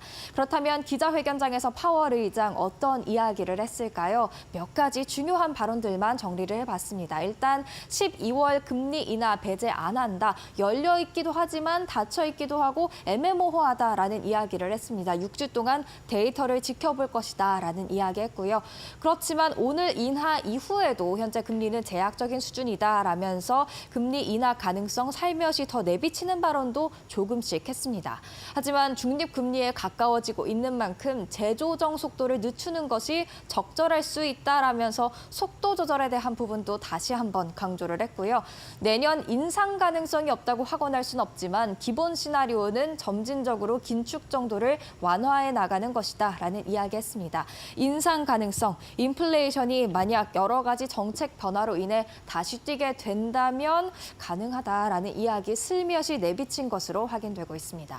그렇다면 대선 관련된 질문도 기자회견장에서 굉장히 많이 나왔는데요. 사실 파월 의장 대선 관련된 질문들에 대해서는 좀 선을 긋는 모습들이었습니다. 일단 대선 결과 단기적으로 통화 정책에 영향을 주지 않는다라는 이야기를 했고요.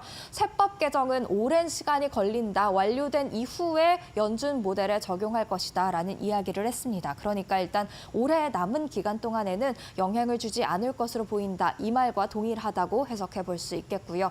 트럼프 당선인이 사임하라고 해도 안 할 것이다라는 이야기를 한 만큼 임기 2026년까지입니다. 그때까지는 파월 의장의 기조가 유지될 것이다 생각해 볼 수 있겠습니다. 계속해서 다음 이야기로 살펴보도록 하겠습니다. 월가의 반응은 어땠을까요? 계속 정책이 바뀔 수 있음을 시사하는 파월이었다라는 평가가 일단 나왔습니다. 속도 조절을 이야기하다가 금리 인하 가능성도 내비치다가 조금은 애매모호한 파월이었는데요. 그리고 예상치보다 높게 나오는 지표가 있다면 12월 인하 가능성은 줄어든다면서 현재로서는 12월과 내년 1월 인하 가능성 50%씩 봐야 한다라는 이야기였습니다. 그리고 물가가 아직 높은 편이고 미국 경제가 강하다면 금리 인하를 지속할 이유가 무엇이 있는가라는 그런 기자의 질문도 있었습니다. 물가가 아직 높다라는 것은 9월 FOMC 회의 이후 지금 인플레이션 데이터가 한 가지 나왔는데 예상치보다 소폭 높게 나왔다는 점을 지금 지적을 한 것 같습니다. 그리고 마지막 한 가지 더 반응 보시죠. 대선 결과가 단기적으로 영향이 없다고 한다. 하지만 2016년 트럼프 승리 당시 연준 위원들은 한 달 만에 재정 정책을 반영했고 FOMC 위원들 절반이 향후 전망에 반영했다라는 이야기 나왔습니다. 분명 앞서서 기자회견장에서 대선 영향 단기적으로는 없을 것 같다라고 공개적으로 발언은 했지만 어쨌든 향후 영향을 줄 수 있는 만큼 연준 위원들 계속해서 나오는 정책 관련 시그널들을 체크하면서 전망에 반영할 것으로 예상이 되고 있습니다. 그렇다면 어떤 전망을 반영을 하게 될까요? 다시 한번 짚어보도록 하겠습니다.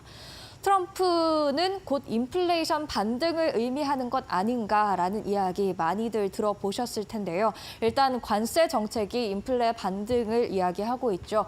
보편 관세 최고 20%, 대중 관세 최고 60%를 이야기하고 있는데 지금 노란색으로 표시된 부분이 CPI, 소비자 물가지수에 어느 정도의 플러스 영향을 줄지를 나타내는 겁니다. 만약에 이런 관세에 중국 홀로 대응을 한다면, 보복을 한다면 4.3% CPI에 추가적으로 영향을 줄 것으로 예상이 된다. 그리고 다른 국가 함께 한다면 0.5% 플러스 추가적인 영향을 줄 것으로 예상된다라는 블룸버그 분석이 나와 있는데요. 어느 경우에도 일단 인플레이션의 상방 압력이 가해질 수 있다라는 점 체크를 하셔야겠고요. 그리고 세금. 트럼프 당선인 여러 가지 세금 인하 정책을 꾀하고 있죠. 이에 따라서 마찬가지로 인플레이션에 영향이 있을 것으로 생각이 되고 있습니다. 트럼프 빨간색으로 표시가 돼 있는데요. 인플레이션 쪽에 0.4% 상방 압력이 가해질 수 있다라는 이야기 있죠. 그러니까 관세 정책이든 세금 정책이든 모두 다 인플레이션에 상방 압력을 가할 수 있는 요인으로 자리 잡고 있다는 겁니다. 인플레이션이 다시 반등을 하게 된다면 연준 입장에서는 셈법이 복잡해지고 금리 인하를 쉽사리 하기가 힘들어지겠죠. 그래서 이 부분을 분명히 연준은 반영을 하기 시작할 텐데 과연 언제쯤 반영을 하기 시작할까요? 일단 우리가 지켜봐야 될 것은 이것인 것 같습니다. 오늘의 사인입니다. 12월에는 연준의 금리 인하, 금리 정도를 알려주는 전망치, 점도표가 나오게 됩니다. 별 5개 붙였습니다. 이 점도표 꼭 꼼꼼히 살펴보시면서 최종 금리가 어느 수준까지 내려오는지를 확인을 하시면서 대응 전략 새롭게 세워 나가셔야 될 것 같습니다. 사인이었습니다.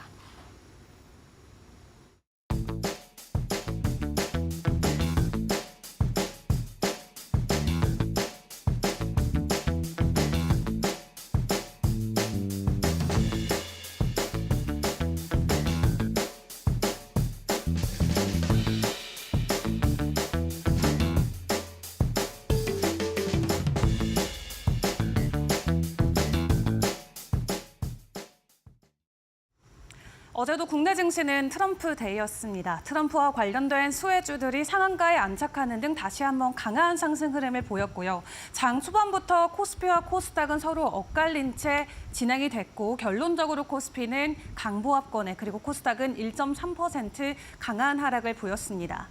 아무래도 2차 전지 대형주들이 좀 몰려있다 보니까 코스닥의 약세가 조금 더 클 수밖에 없었고요. 이 트럼프 트레이드 덕분에 금융 쪽이나 방산, 조선주들은 지속적인 상승 흐름을 보이는 등 어제장에서 52주 신고가 갔던 종목들을 보면 트럼프 트레이드와 관련된 종목들이 대거 포진이 돼 있었습니다. 방산뿐만 아니라 조선이나 우주항공과 관련된 종목들, 큰 폭의 상승 흐름을 보인 제노코 같은 종목들도 나왔고요. 한 자릿수지만 워낙 고가 라인에 거래가 되고 있었기 때문에 약간의 추가 상승 덕분에 추가적으로 52주 신고가를 달성하는 종목들이 대거 속출을 했습니다.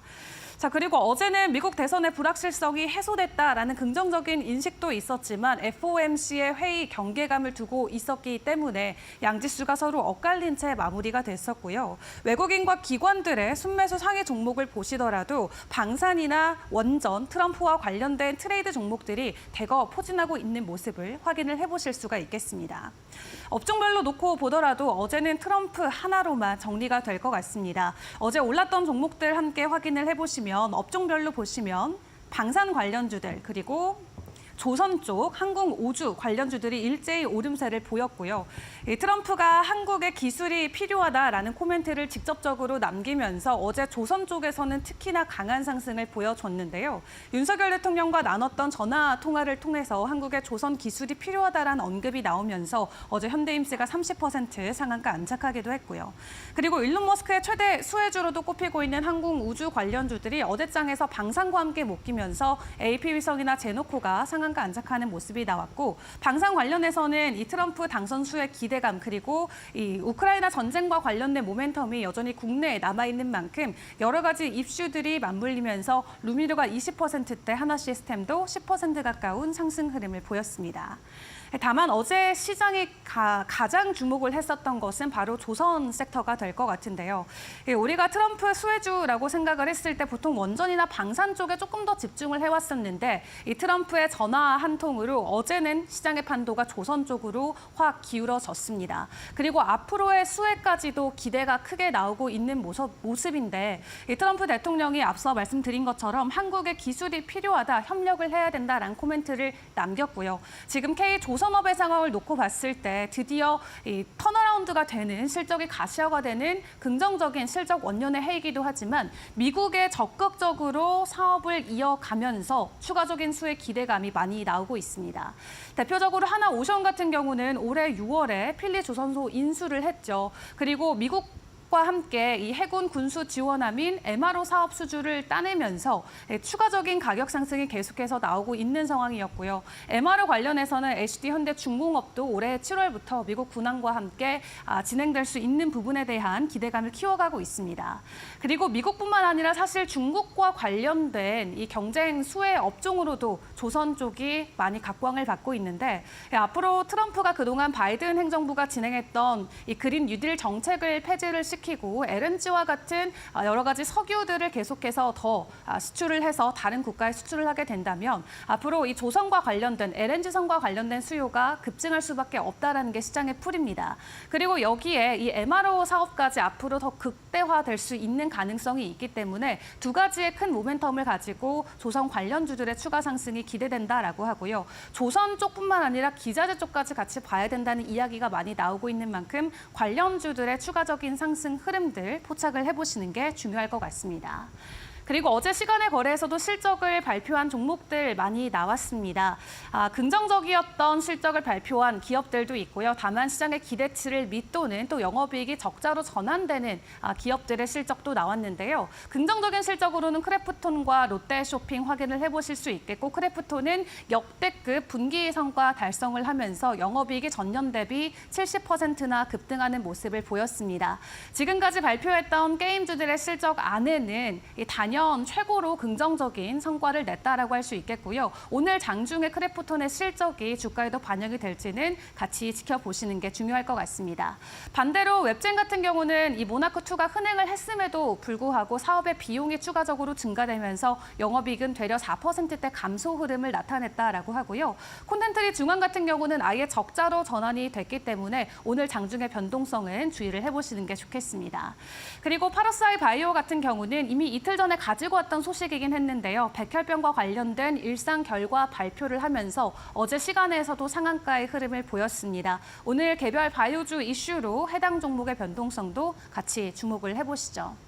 자, 그렇다면 이제 다가오는 남은 11월 우리는 어떤 전략들과 어떤 기회들을 포착을 해봐야 될까요? 일단 오늘 FOMC 진행이 됐고요. 우리가 예상했던 대로 스몰컷 진행이 됐습니다. 아직도 미국의 경제는 확장되고 있다라는 이 가이던스가 잘 확인이 된 가운데 간밤 파월이 내놓았던 주요 코멘트들만 확인을 해보자면, 일단 미국 대선을 놓고 봤을 때 우리 연준 결정에 단기적으로는 영향을 미치지 않는다는 코멘트를 내놨습니다. 고요.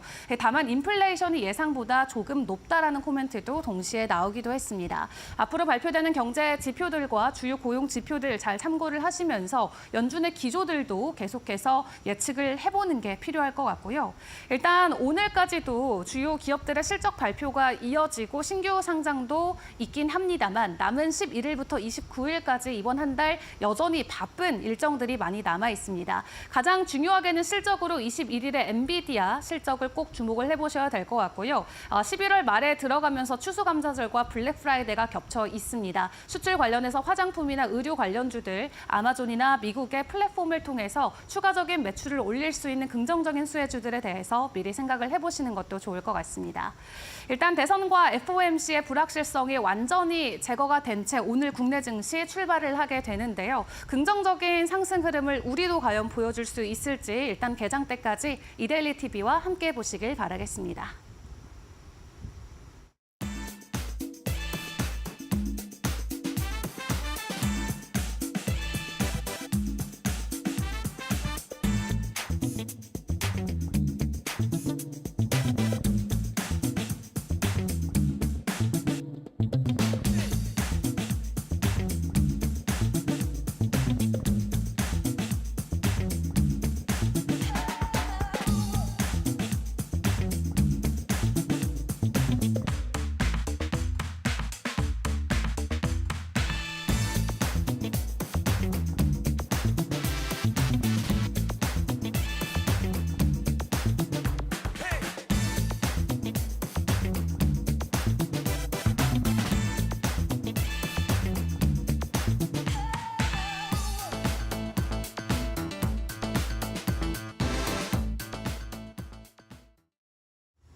뉴욕 증시 흐름을 통해서 국내 증시에 대한 시그널도 잡아보도록 하겠습니다. 뉴욕 증시 밤사이에 어떻게 마감했는지부터 확인해 보도록 하죠.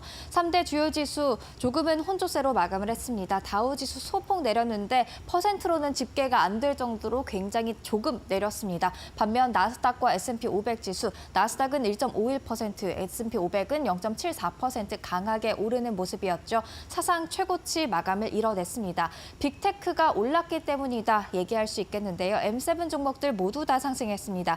엔비디아 시가총액 1위 자리 공고하게 지키고 있죠. 밤사이 2%대 상승했고 애플과 메타 전장에서는 부진한 모습이었는데 하루 만에 다시 반등 흐름으로 돌아왔습니다. 2%대, 3%대 그리고 테슬라도 계속해서 잘 나가고 있습니다. 2.9%가량 오름세를 보였습니다. 국제 유가는 소폭 내렸고요. 금값은 지금 연준이 금리 인하를 한 이후에 다시 상승세를 차리면서 2,700달러 선으로 올라오는 모습이었습니다. 미국 대선은 끝이 났지만 하원 선거는 개표가 계속해서 진행되고 있습니다. 아직까지 과반을 차지한 당이 없는데요. 공화당이 209석으로 리드를 하고 있는 모습입니다. 그리고 11월 FOMC 계속해서 마켓 시그널을 통해 확인하셨겠지만 0.25%포인트 인하가 됐고요. 12월 기준금리 인하 배제 안 한다라는 파월 의장의 발언이 있었습니다. 향후 통화 정책이 대선에 영향을 받겠느냐는 질문에는 단기적으로는 영향 없을 것 같다라는 발언까지도 확인을 해봤습니다. 그렇다면 연말 랠리가 이어질까요? 밤사이에도 대체로 강세를 보였던 시장인데요. 에버코어 ISI와 골드만삭스 모두 긍정적인 이야기를 하고 있어서 잠시 후에 더 자세하게 살펴보겠습니다. 이날의 히트맵 한번 확인을 해보도록 하겠습니다. 특징이 있다면 수혜주는 다시금 내리고 그리고 피해주가 오르는 그런 모습들 확인을 해볼 수가 있었는데요. 일단 전장에서 하락했던 메타와 애플 밤사이에 다시금 강한 상승세로 올라오는 모습이었고요. 대표적인 트럼프 수혜주로 알려져 있는 금융주 이날 하방 압력을 받았습니다. 전장에 강하게 올랐었는데 차익 실현 바로 나오는 모습들 확인을 할 수가 있었죠. 에너지 섹터도 대표적인 수혜 섹터로 알려져 있지만 이날 내린 종목이 조금 더 많았다는 것을 알 수가 있고요. 그리고 금리 부담에 전장에서 하방 압력을 받았던 부동산 섹터 오름세를 보였고 관세 부담으로 인해서 역시나 하락했던 필수 소비재의 소매주 섹터도 이날 반등하는 모습들 바로 나왔습니다. 시소타기의 흐름이 이날 시장에서 분명하게 보였던 것이죠. 그렇다면 트럼프 시대의 수혜주와 피해주 어떤 것들이 있을까요? 일단 위너와 루저를 나눠봤는데요. 위너 잘 알고 계시겠지만 대형 은행이 되겠습니다. 각종 규제 완화가 기대되는 만큼 향후 긍정적인 이야기를 해볼 수 있겠다는 게 월가의 생각이고요. 하지만 단기적으로 급등한 만큼 차익 실현 물량은 나올 수 있다. 주의할 주의할 필요 있다라는 이야기까지도 나와 있습니다. 그리고 소형주도 주목해 보실 필요가 있을 것 같습니다. 금리 인하 속도가 더뎌지는 것 아닌가라는 이야기가 있지만 그것보다도 법인세 인하와 기업 규제 완화가 긍정적인 영향을 줄 것이다라는 게 월가의 입장입니다. 루저는 관세 노출도가 큰 종목들 당연히 부진할 수밖에 없을 것 같고요. 부동산준도 조금은 주의하실 필요가 있을 것 같습니다. 그렇다면 연말 랠리 이어질 수 있을까요? 이어질 수 있다는 게 일부 월가의 지금 주장이 되겠습니다. 먼저 에버코어 ISI입니다. S&P 500 지수가 내년 중순까지 6,600선까지 오를 수 있다라는 이야기 나와 있습니다. 규제 완화로 자본시장의 활기가 돌기 때문이다라는 이야기인데요. 이러면서 에버코어 ISI 8가지 종목을 콕 찍어서 말했습니다. 골드만삭스, 웰스파고 등 대형 은행주 있고요.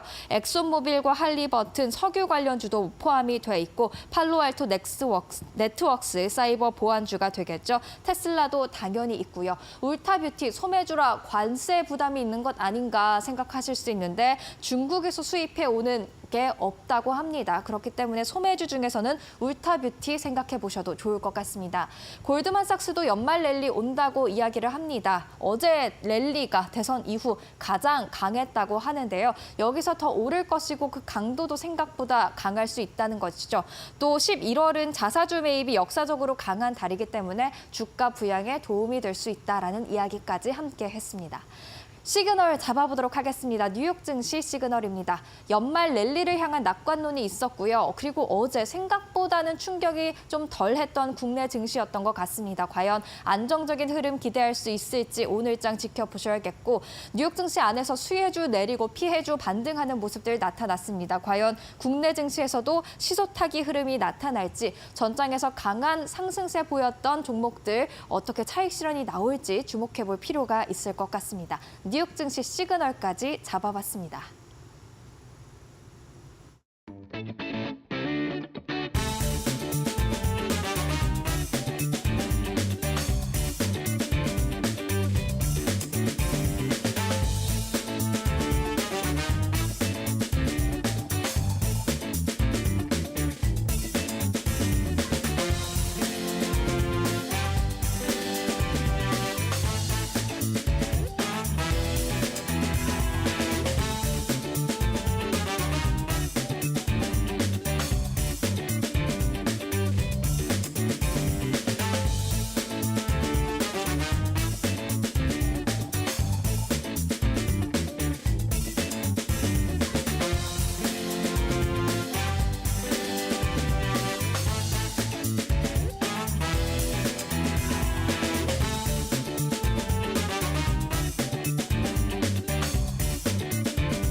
네, 여러분 편하게 잘 보셨습니까? 금요일입니다. 11월 8일 계속해서 이데일리 TV 뉴스 브리핑 이어가겠습니다. 오늘은 이데일리 신문의 18면의 이 증권면 톱 기사를 가야 될 것 같습니다. 어제 사실은 이 조선 방산 좀 이따 말씀드리겠습니다만 우주 항공 쪽까지 어제는 이 세 섹터가 거의 시장을 그냥 끌어올렸죠. 지수는 사실 별 재미없었습니다만 요즘 우리 시장이 늘 그렇긴 합니다만 어제는 이 세 섹터가 아주 시장에 두드러진 그런 가끔 이제 기사 보면 불기둥을 보였다 이런 표현 나오는데 어제 이 세 섹터가 불기둥을 보였다라고 표현을 해도 어제는 좀 틀린 말이 아닐 것 같습니다. 불기둥 한번 볼까요? 표 말씀 나온 김에 표 한번 보겠습니다. 어제 7일입니다. 어제 국내 주요 방산 조선업 등락률 보면은 이제 한화오션이 그야말로 불기둥이죠. 21.7%는 하루 만에 이 무거운 주식이 이렇게까지 오르는 모습을 보였고 HD현대중공업 15% 넘게, 삼성중공업도 9% 넘게. 그러니까 이것만 보더라도 이 조선주 쪽에서 뭐가 이제 좀 두드러진 그런 어떤 대장주 굳이 표현을 하자면 그런 종목들이냐 어제 한번 확인할 수가 있었고요. 그다음에 이제 방산 쪽에서는 역시 이제 확실한 대장주죠. 에어로스페이스 4%, 넥스원 3%, 그다음에 이제 한국 항공우주 카이죠. 여기도 1.8%. 항공우주 카이 같은 경우는 이제 아무래도 덩치가 좀 있으니까 상승폭이 좀 크지는 않았습니다만 어제 이 뭡니까 인공위성 관련주들은 뭐 상한가를 기록한 종목도 있을 정도니까 혹시 가벼운 종목들은 많이 올랐고 조금 덩치가 있는 종목들은 크게 오르지는 않았습니다만 어떤 하나의 조짐을 보여준다 이렇게 해석도 해볼 수 있을 것 같습니다. 한화오션이 어제 이렇게 큰 폭의 상승을 한 거는 재료가 중복됐다라고 봐야 될 것 같습니다. 한화오션은 뭐 초대형 LNG를 비롯해서 일단 기본적으로 선박 배를 만드는 회사죠. 근데 이 한화오션이 만드는 배 중에 또 군함이 또 있습니다.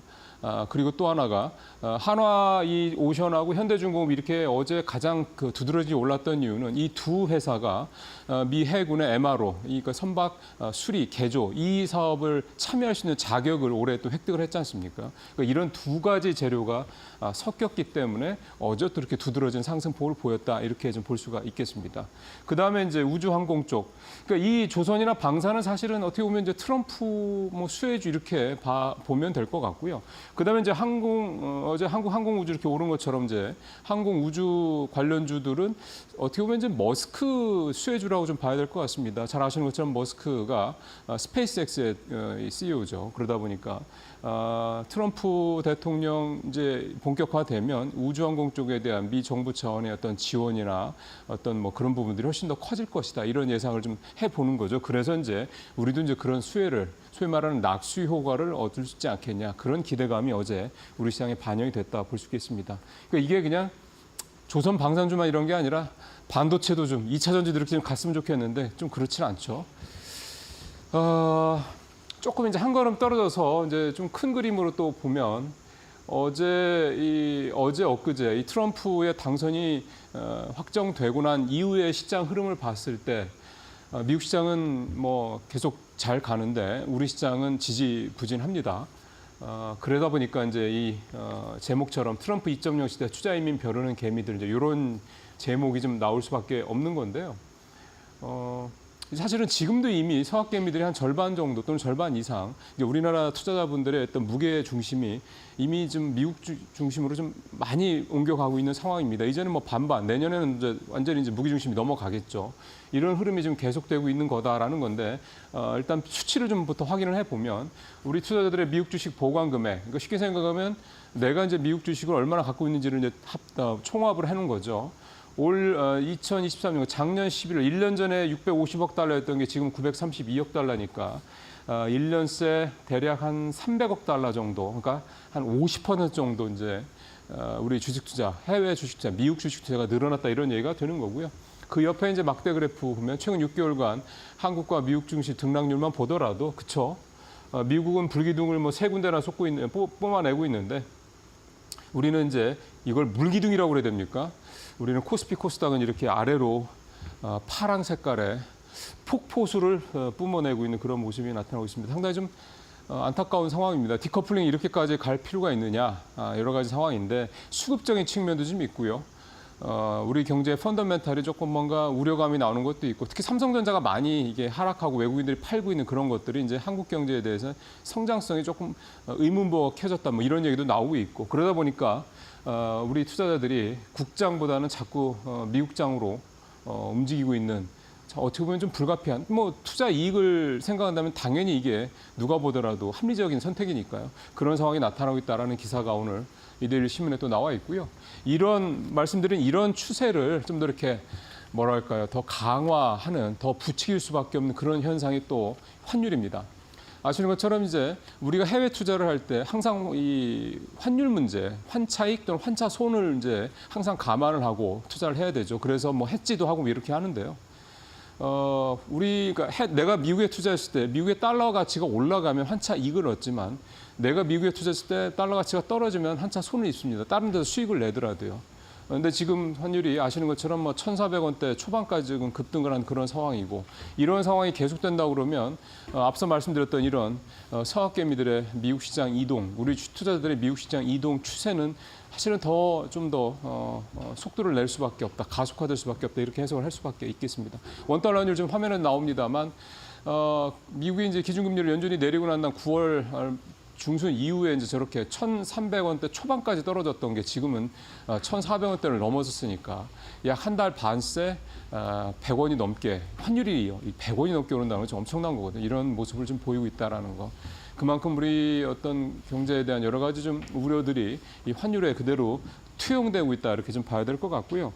물론 이제 이런 추세가 앞으로도 계속해서 우리가 뭐 1,450원, 1,500원 이렇게 이거는 아닙니다. 왜냐하면 아무리 우리 정부나 한국은행이 1,400원이라는 마지노선을 조금 늦춘다 하더라도 결국 우리 경제의 펀더멘탈 이런 것들을 고려할 때 그 이상의 과도한 환율 상승은 결국 우리 경제의 펀더멘탈을 직접적으로 훼손할 수 있는 악재가 되기 때문에 그거를 정부나 한국은행에서 놔둘 수는 없죠. 그래서 일단 이런 추세 현재 뭐 트럼프의 어떤 효과라고 좀 봐야 될 것 같고 1,400원 이 전후에서 이제 어쨌든 안정을 찾아가지 않겠냐 이런 해석들을 좀 해볼 수가 있겠습니다.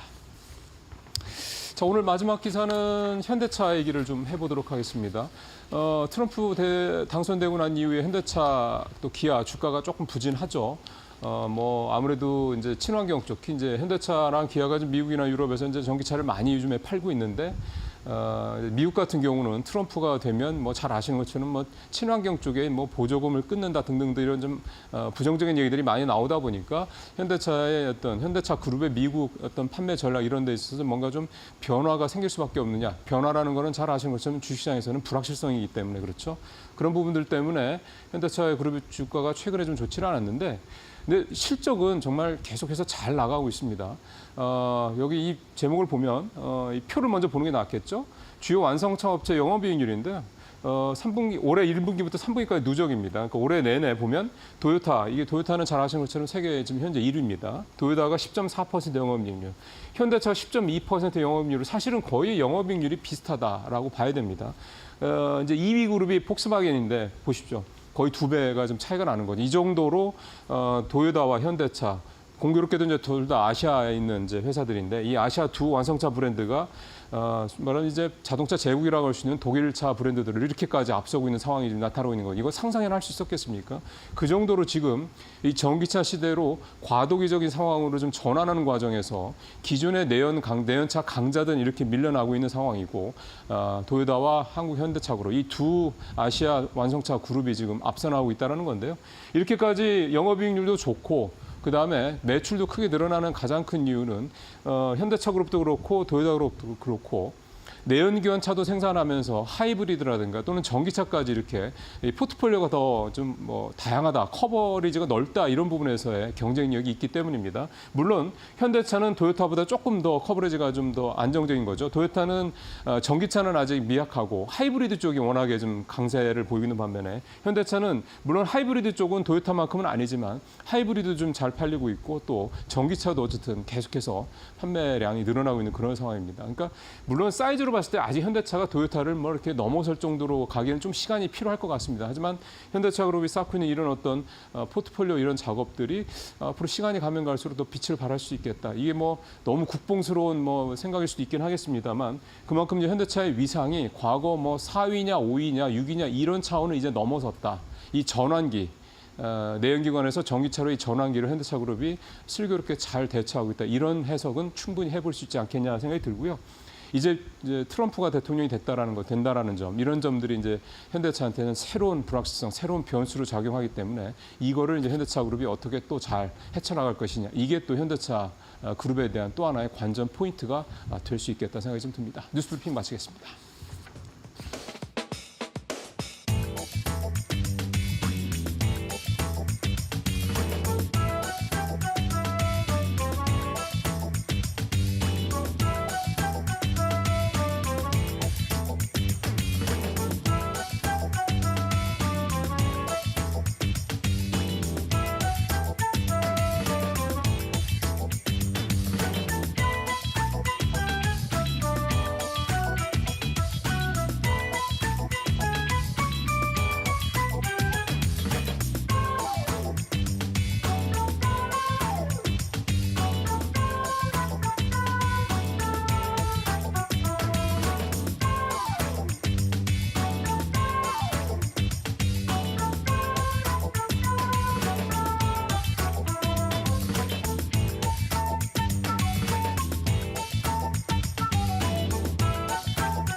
예, 지금 뭐 사실은 미국 대선 결과가 나오고 난 뒤라 시장을 이제 어떤 특정 섹터 이렇게 단편적으로 보기보다는 시장을 좀 큰 틀에서, 그러니까 조금 큰 그림에서 조망을 좀 해야 될 시기입니다. 오늘 그런 면에서 마켓 비하인드에 현대차 증권의 노근창 리서치센터장 모셔서 오늘 좀 아주 적절한 타이밍에 센터장한테 좀 다양하게 폭넓은 얘기를 좀 들어볼 수 있는 시간이 될 것 같습니다. 센터장님 어서 오십시오. 네, 안녕하십니까? 네, 일단 금리 얘기는 그래도 좀 예. 넘어가야 될, 네, 확인해야 될 것 같아서 맞습니다. 예. 뭐 예정대로 예, 저희 뭐 예상했던 네. 대로 어차피 뭐 지금 9월에 빅컷을 했기 때문에 그렇죠. 11월에는 기존에 우리 전체적인 점도표상 25bp 인하를 예상했고요. 뭐 네. 이번에는 좀 무난한 FOMC였는데 사실 끝나고 나서 좀 정치적인 질문을 좀 많이 했죠. 아무래도 그렇죠. 예, 지금 되고 나서 계속 할 거냐, 뭐 파월 의장도 계속 할 거다, 뭐 그렇게 얘기를 했고 어차피 9월달 CPI가 이제 2.4%였거든요. 맞습니다. 그러니까 전체적으로는 여전히 연준이 목표로 하는 2%보다는 살짝 높은 수준이고, 네네. 그리고 뭐 실업률이나 이런 고용도 조금씩 악화되고 있는데 뭐 우려할 만한 상황은 아니거든요. 그러니까 그냥 좀 가파르게 떨어지면 않으면 되는 거잖아요. 예, 예. 그래서 제가 봤을 때는 아마 12월에도 한 번 더 인하하지 않을까 저희는 그렇게 보고 있고요. 오늘 근데 파월 얘기는 12월 금리 인하 배제 안에 뭐 이런 식으로 이제 저 표현이 나오던데 그러면 이거는 이제 센터님 말씀대로 예. 25p 또 갈 거다. 예, 예. 그렇게 뭐 원래 점도표상 그 그렇죠. 기준으로 100bp였고 내년에도 이제 매분기 네. 25bp씩 인하하는 건데 내년은 좀 가봐야 될 것 같긴 합니다. 왜냐하면 뭐 특히 트럼프가 이제 내각을 구성하고 나서 아마 관세 같은 경우에는 뭐 이민법도 그렇지만 다 행정명령으로 맞아요. 가능하거든요. 네. 그러면 바로 관세 부과하면 물가 올라갈 거고, 그렇죠. 그다음에 이민자에 대해서 이렇게 단속을 하면 또 뭐 전체적으로 인건비가 많이 올라갈 그렇죠. 거니까 그러면 네. 또 물가가 높은 수준이 되면 네. 내년 하반기는 아마 그러면 또 금리 인하가 좀 전체적으로 쉽지 않을 수도 있을 것 같아요. 네. 그래서 전체적으로 이 부분은 좀 더 시간을 두고 그렇죠. 판단해야 될 것 같습니다. 뭐 오늘 저도 외신 나오는 걸 보니까 예. 내년에 물가가 예. 4% 예. 정도 뭐 이런 얘기도 나와서 예, 그래서 뭐 물론 특히 이번에는 공화당이 수입을 했기 때문에 맞습니다. 아마도 좀 더 신속하게 뭐 그런 게 진행될 수도 있고 물론 공화당 내에서도 그걸 반대하는 또 있겠죠. 예, 예. 분들도 많겠지만 다만 이제 일기보다는 좀 더 좀 쉽게 조율되지 않을까 그렇게 되면 결국 이제 관세 부과를 특히 중국산 제품에 대해서 60%는 좀 제가 봐도 상당히 높은 레벨이지 않습니까? 네. 그러면 이제 그런 부분들이 물가에 부담을 주기 때문에 그러면 금리 인상 속도, 금리 인하 속도 자체도 조금 조율을 할 가능성도 있지 않을까 그래 보고 있습니다. 예, 그러면 그게 이제 결과적으로는 지금의 상관계수를 저희가 그려보면 금리랑 그다음에 환율이랑 거의 상관계수가 붙어 있거든요. 예. 그래서 결국 이제 미국이 이제 뭐 금리 레벨이 생각보다 안 떨어지면 뭐 강달러는 상당히 오랫동안 지속될 그렇죠. 수 있는 거죠. 이게 이제 우리 기업들한테도 뭐 수출 기업들한테는 좀 기회 요인은 될 수 있지만 전체적으로 내수 경기에는 좀 더 부담을 줄 것 같습니다. 네. 그게 사실은 내년에도 굉장히 좀 고난의 시기가 또 되지 않겠냐 이런 걱정들이 사실 트럼프 당선 이후에 더 내부적으로 많이 나오는 것 같습니다. 그게 우리 국내 증시에서 현재 나타나는 모습에도 일부 좀 투영이 되어 있는 것 같고요. 아무래도 좀 오늘 센터장님 나오셨으니까 좀 큰 그림에서 좀 여쭤보고 싶다 말씀드렸기 때문에 지금 이제 미국 얘기를 한 김에 예. 이제 현대차 증권의 이 하우스뷰도 아마 예. 이제 어느 정도 예. 좀 정리가 되셨을 거라고 예. 보니까 나눠서 좀 여쭤보고 싶은 게 일단 예. 국내는 이제 나중에 끝날 때 여쭤보면 될 예. 것 같고 예. 전체적으로 내년에 글로벌 경제, 뭐 미국 시장 그런 쪽에 이제 해외 쪽에 대한 부분에서 현대차 증권의 하우스뷰는 좀 어떻게 좀 윤곽이 잡혔습니까? 저희는 뭐 계속 뭐 글로벌 특히 뭐 에셋 로케이션 관점에서 여전히 이제 미국 주식 그리고 이제 미국 채권 예. 이쪽에 대해서 저희는 계속 선호한다고 계속 저희가 의견을 내고 있고요. 예. 어차피 지금 시대가 다 그런 것 같아요. 뭐 우리 기업들 실적을 봐도 1등 기업이 더 강해지고 2등 기업은 더 약해지고 승자 그리고 독식의 시대라고 예, 하는군요. 똑같이 이제 미국만 좋은 이미 주식시장에서 이미 보이고 있지 않습니까? 네. 미국 시장은 한호를 했는데 한국 코스피는 어제 거의 뭐 플랫이었기 때문에 네. 전체적으로 저희가 봤을 때는 미국이 또 지금 왜 트럼프가 재선됐을까? 결국 이제 미국인들의 이기심이 그렇게 만들었다고 봐야죠. 그렇죠. 예, 예, 미국 그리고- 우선주의를 선택을 한 거랑 마찬가지니까. 그래서 전체적으로 뭐 니어쇼링 이런 거 필요 없다. 멕시코 공장 우리 이제 관세 이런 혜택 없다. 전부 다 온쇼링 해라. 미국에 다 지어라. 거기다가 트럼프 집권 때 없었던 일들이 사실 바이든 행정부에서 있었죠. 네. 대표적인 게 이제 반도체 지원법이랑 IRA, 칩스. IRA 이런 칩스 액트랑 이런 게 있었기 때문에 네. 오히려 지금 뭐 공장들이 많이 미국에 지어지고 있지 않습니까? 그러니까요. 그러니까 트럼프 입장에서는 이제 지금 얘기하는 게 굳이 우리가 보조금 안 줘도 관세 부과하면 알아서 온다는데 이미 공장을 짓고 있기 때문에 그게 더 활성화될 수도 있는 거죠, 결국은. 그래서 저희가 봤을 때는 결국 그게 이제 미국 우선주의이기 때문에 결국 이제 이 부분이 결국 미국만 더 좋아지고, 왜냐하면 감세를 하면 기업들 실적이 더 좋아질 거 아닙니까? 그렇죠. 예. 그리고 또 계속해서 재정 확대를 하고, 그리고 규제 같은 걸 많이 없애버릴 것 같아요. 뭐 자율주행이든 뭐 인공지능이든, 뭐 특히 일론 머스크가 요즘 옆에 있기 때문에 트럼프의 어떻게 보면 가장 큰 조언자가 될 것 같거든요. 그렇죠. 그러면 미국을 덤덤 고도화하고 첨단 국가로 만들면서 미국 시장만 계속 매력을 가져갈 확률이 상당히 높을 것 같고, 여기에 안타깝게도 한국 같은 경우에는 삼성전자가 요즘 좀 힘이 많이 빠져 있지 않습니까? 내년에도 과연 외국인 투자 입장에서 대한민국을 의미 있게 살까? 저는 그렇게 보지는 않습니다. 여전히 삼성전자 지분율도 뭐 외국인 투자 지분율 높은 상태이기 때문에 결국은 내년에는 일단은 뭐 글로벌 특히 투자자들은 대부분 미국 시장에 계속해서 초점을 맞출 것 같고, 특히 금리 인하 속도가 생각보다 완만하게 진행된다면 결국 이제 미국 국채 수익률도 상당히 높은 수준을 유지할 거거든요. 그러니까요. 그래서 아메리카가 특히 내년은 특히 그런 기대감이 많기 때문에 내년은 이제 미국 시장이 계속해서 올해도 되게 좋았지만 한 번 더 좋은 모습을 보이지 않을까 그렇게 보고 있습니다. 보통 이제 올해 이렇게 많이 올랐으니까 내년에 좀 쉬어가겠지 이렇게 생각할 수가 있는데 오히려 트럼프가 당선이 되면서 내년에도 쉬지 않고 계속해서 달릴 가능성이 높다 이렇게 그래서 보시는 저희가 거군요. 이제 기본적으로 이제 AI를 보면서 이제 일부 기업들 대표적으로 저는 이제 뭐 TSMC, 엔비디아, 예. 그다음에 소니 그리고 SK 하이닉스 이런 기업들을 보면 시장 점유율이 계속 높아지고 있습니다. 떨어지지가 않습니다. 특히 AI와 관련해서는. 예. 그러면서 2등 기업과의 격차는 계속해서 벌어지거든요. 그래서 그런 패턴들이 아마 다른 산업, 특히 미국이 드라이브 걸고 있는 산업에서 더 많이 나타날 것 같고요. 그래서 저희는 뭐 또 올해 코스피가 참 힘들었는데 2025년에도 의미 있게 저는 크게 뭐 레벨업 되기는 쉽지 않은 환경이다 이렇게 보고 있습니다. 뭐 우리가 늘 뭐 얘기 나옵니다만 뭐 3천선 회복 이런 식으로 지수의 상승을 고점을 바라보기도 쉽지 않다 이렇게 그 보시는 거군요. 부분은 이제 결국은 이제 뭐 우리 뭐 밸류업 프로그램도 하지만 더불어서 이제 삼성전자가 체력 사실 회복이 그렇죠. 돼야지 그게 가능하지. 삼성전자 지금처럼 이제 체질 개선이 한 번만에 될 것 같으면 사실 굳이 그 부회장님이 사과를 할 이유가 없는 거죠. 뭐 한 몇 개월 만에 바로 개선될 체질 개선인데 굳이 뭐 사과문을 맞아요. 발표할 필요가 없는 그렇죠. 거고. 예. 그래서 좀 최소한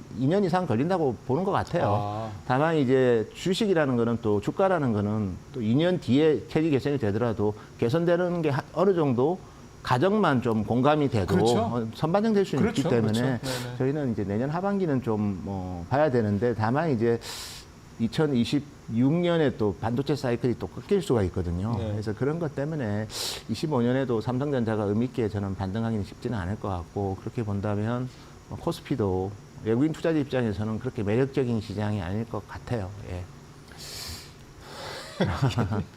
예. 사실은 근데 어쩔 수 없습니다. 이게 뭐 보이는 거니까요. 그러니까 그렇게 말씀을 사실은 저희 하실 수밖에 없고, 저희도 이제 사실 그걸 이제 냉정하게 듣고 이제 대응을 이제 할 수밖에 없는 그런 상황인 것 같습니다. 좀 이제 사실은 이제 전체적으로 내년도 미국의 어떤 그런 큰 흐름에 대한 부분을 센터장님이 말씀을 해주셨기 때문에 조금 이제 디테일하게 좀 가봐야 될 것 같습니다. 사실 삼성전자 관련된 얘기를 하시면서 얼추 좀 큰 틀은 말씀을 해주셨기 때문에 일단은 트럼프가 되고 나서 제일 좀 전에 잠깐 언급하셨던 것처럼 바이든 정부 때 굉장히 그 소위 말하는 리쇼어링 정책의 어떤 상징적인 어떤 법들, 칩스, IRA 뭐 이런 부분들 이거에 대해서 일단 트럼프는 세계에 좀 약간 그 시니컬한 그런 반응을 갖고 보여줬었는데 이게 그러면 실제로 구현이 될 거나 이런 부분들, 이런 부분들에 대해서 좀 센터장님의 좀 전망을 예를 듣고 들어서 싶네요. 이제 트럼프 대통령이 이제 첫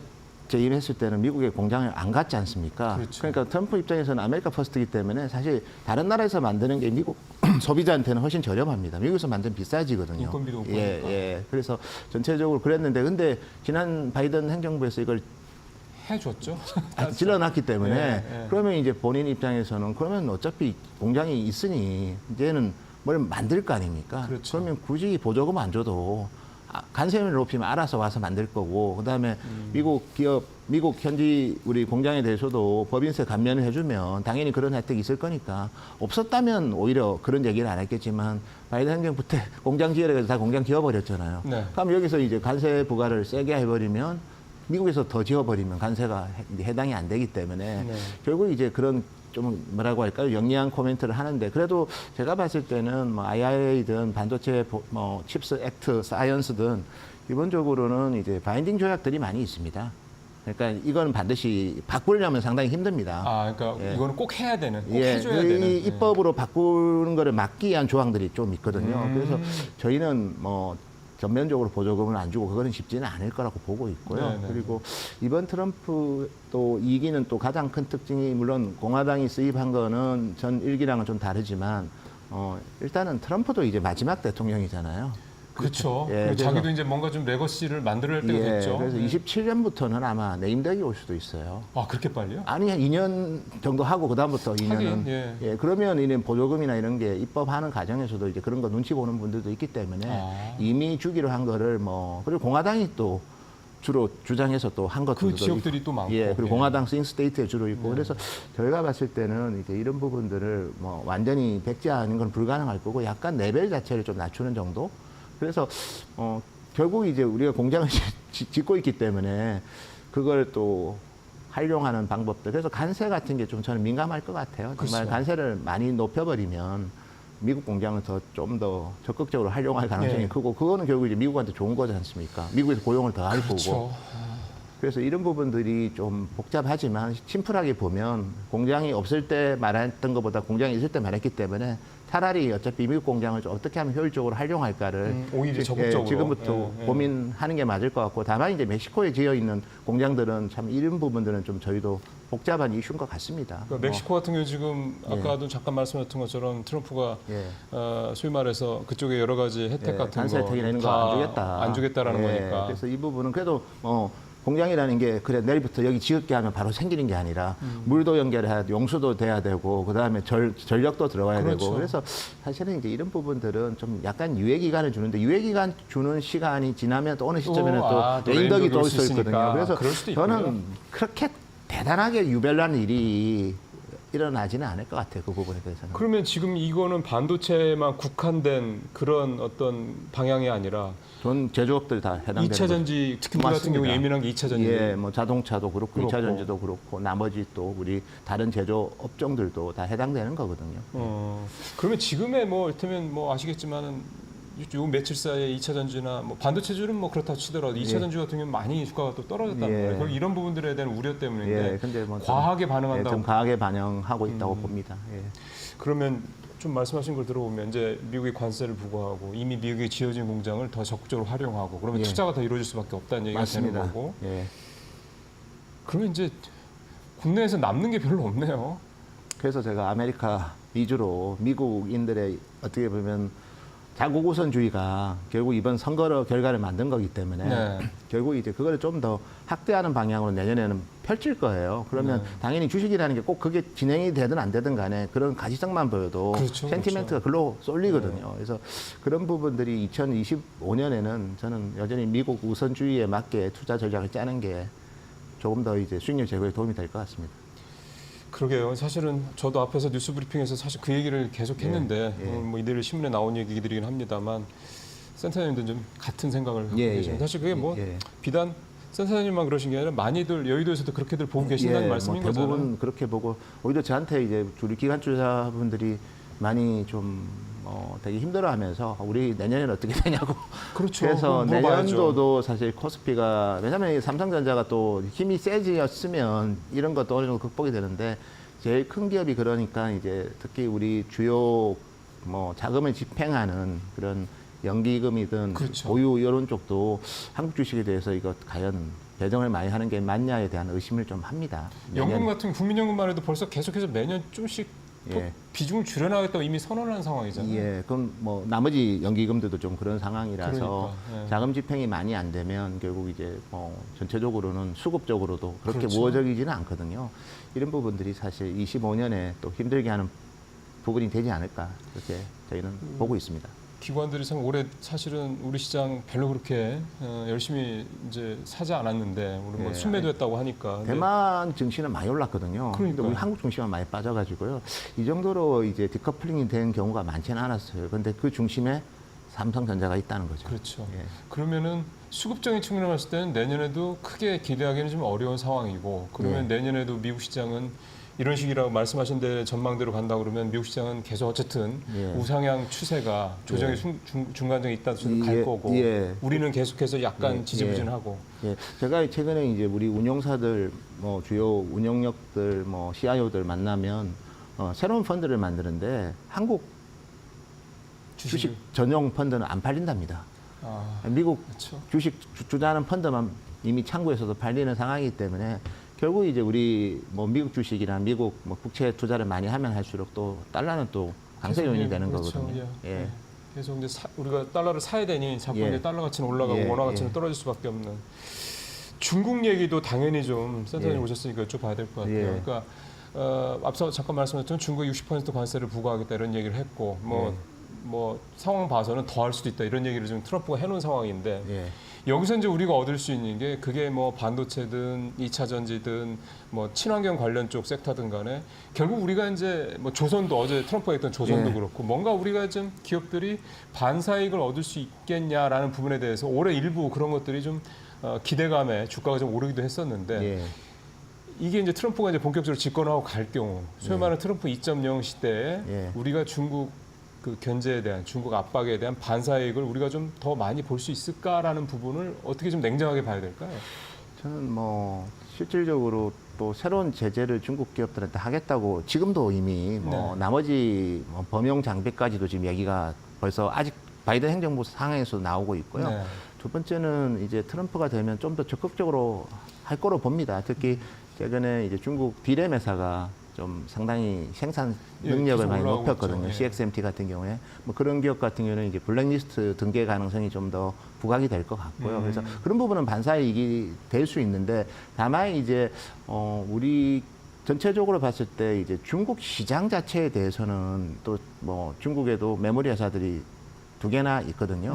네. 그런 기업들이 지금 중국 시장만 대상으로 해서 좀 점유율이 올라가고 있어요. 그러니까 자기네 내수죠. 그게. 예, 그래서 이 중국에서만 파는 거는 제재할 방법이 없습니다. 그렇죠. 예. 예, 그래서 이런 부분들이 때문에 뭐 반사 이익보다는 그냥 얘들이 더 커지는 거를 제압해주는. 그러니까 결국 이제 CXMT든 아니면 중국의 이제 로컬 파운드리 회사들이 7개나 있거든요. 네네네.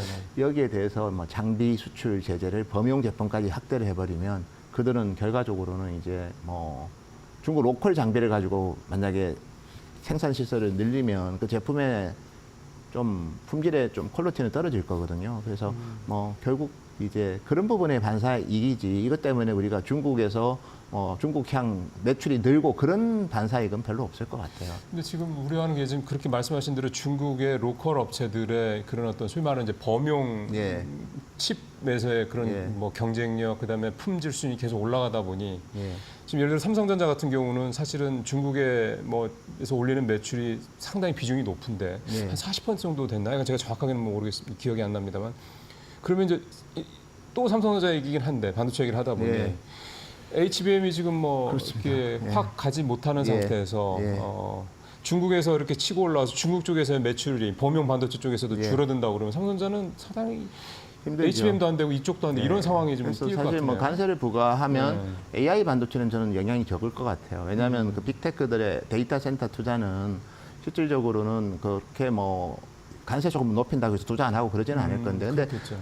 미국의 소비자 입장에서 스마트폰 가격이 오르면 관세 때문에 그러면 이거는 교체를 좀 주저할 수 있는 거거든요. 그렇죠, 래서 그렇죠. 오히려 범용이 더 이번 관세 정책에 영향이 있는 거고 중국 같은 경우에도 지금 냉정히 봐야 되는 부분이 아마 삼성이 뭐 중국 매출을 정확하게 공개는 그게 실제로 중국 매출이면 중국에서 만들어서 또 다른 나라 중간재로 아. 나가는 경우가 많기 때문에 그러니까 참 정확하게 잘라 말하기 쉽지 그래서 않군요. 인차이나만 봐야 되고 중국에서 만들어서 중국에서 소비하는 거 이거는 사실 뭐 어떤 제재를 해도 한국 기업들이 크게 반사익 받을 건 없습니다. 일부 프리미엄 제품을 제외하고는 그렇죠. 반면에 이제 인차이나에서 만들어서 밖으로 나가는 해외 뭐 동남아든 네. 다른 동유럽이든 뭐 이런 이머징 시장으로 가는 제품들은 뭐 특히 블랙리스트가 되면 그 제품을 써서 밖에 나가도 제재 대상이거든요. 그렇죠, 그렇죠. 그렇기 때문에 이제 이런 부분의 반사익은 살짝 있는데 그래도 지금 저희가 봤을 때는 중국 로컬 시장에서 저희가 이렇게 제재를 해서 삼성 하이닉스가 중국 로컬 시장에서 다시 메모리 점유율이 올라가고 그거는 쉽지는 않을 것 같습니다.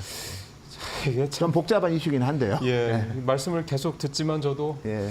이 삼성전자 얘기가 계속 튀어나오고요. 그러다 보는데 이제 별로 이제 어쨌든 지금까지 좋은 말씀, 좋은 어떤 전망을 좀 듣기가 참 어렵네요. 그만큼 이제 여러 가지 이 상황이다 이렇게 좀 우리 그러니까 증권가에서는 보고 있다 이렇게 좀 정리를 해야 될 것 같습니다. 조금 이제 이쪽에서 좀 벗어나와서 예. 내년에 이제 어제 장을 보면 예. 뭐 트럼프의 발언도 있긴 했습니다만 조선주 굉장히 강세를 보였고요.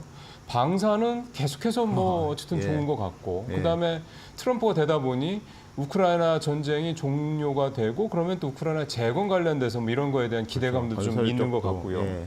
좀 내년 다른 업종으로 조금 시야를 넓혀보면 어떻게 이제 보고 계세요? 뭐 저희가 봤을 때는 뭐 그런 특정 업종은 확실히 수혜 여부가 보이는데 네. 뭐 방산이든 뭐 일부 재건 관련해서든 뭐 그리고 뭐 조선 업종, 네. LNG, LPG 관련 조선 업종 뭐 이런 쪽은 좀 분명히 확실하게 눈에 띄는데 나머지 업종들은 약간은 좀 서로 상쇄되는 부분들이 좀 있습니다. 그래서 뭐 확실히 부정적인 업종이 그렇게 많지는 않고요. 그렇다고 해서 뭐 수혜를 보는 업종은 그 몇몇 업종을 제외하고는 여전히 저희는 그 중립적이라고 봅니다. 사실은. 그래서 뭐 예를 들면 반도체 같은 경우는 관세 오르면 또 나쁠 것 같지만 또 중국을 또 블랙리스트로 맞아요. 그래서, 잡으면 그건 예. 또 실적 떠나서 심리적으로는 또 파지티브하게 주가에는 오히려 긍정적으로 작용할 수도 있는 거고요. 자동차 같은 경우에도 뭐 관세 부과를 뭐 할 수는 있지만 또 우리나라가 상대적으로 미국 공장이 현대차, 기아가 미리 좀 많이 선제적으로 맞아요. 다 있잖아요. 그러면 잘해놨죠. 다른 자동차 업종 대비 현대차, 기아가 더 좋다. 그러면 또 이건 주가에는 그러니까 저는 실적보다도 주가 관점에서 보면 이거는 우리는 미리 미국에 이미 생산 공장이 많이 있기 때문에 그 관세를 부과하더라도 미국에서 대응이 가능하지 않습니까? 그렇죠. 그렇지 않은 완성차 회사들은 또 힘들겠죠. 중국에 올인한에서 폭스바겐은 되게 힘든 거고 그런 차원에서 저희가 계산해 보면 최소한 뭐 부정적이지도 않고 그렇다고 해서 엄청나게 긍정적이지도 않고 왜냐하면 관세를 부과하면 또 보복 관세하면서 그렇죠. 국제적인 교류가 또 이축이 될 수 있기 때문에 그래서 저는 일부 몇몇 업종 아까 언급드렸던 뭐 방산이든 아니면 조선이든 이런 업종은 분명히 수혜가 뭐 저희가 볼 수 있을 거로 예상이 되지만 나머지 업종들은 뭐 크게 부정적이고 크게 긍정적이지 않는 좀 뉴트럴한 스탠스로 저희는 보고 있습니다. 네. 예.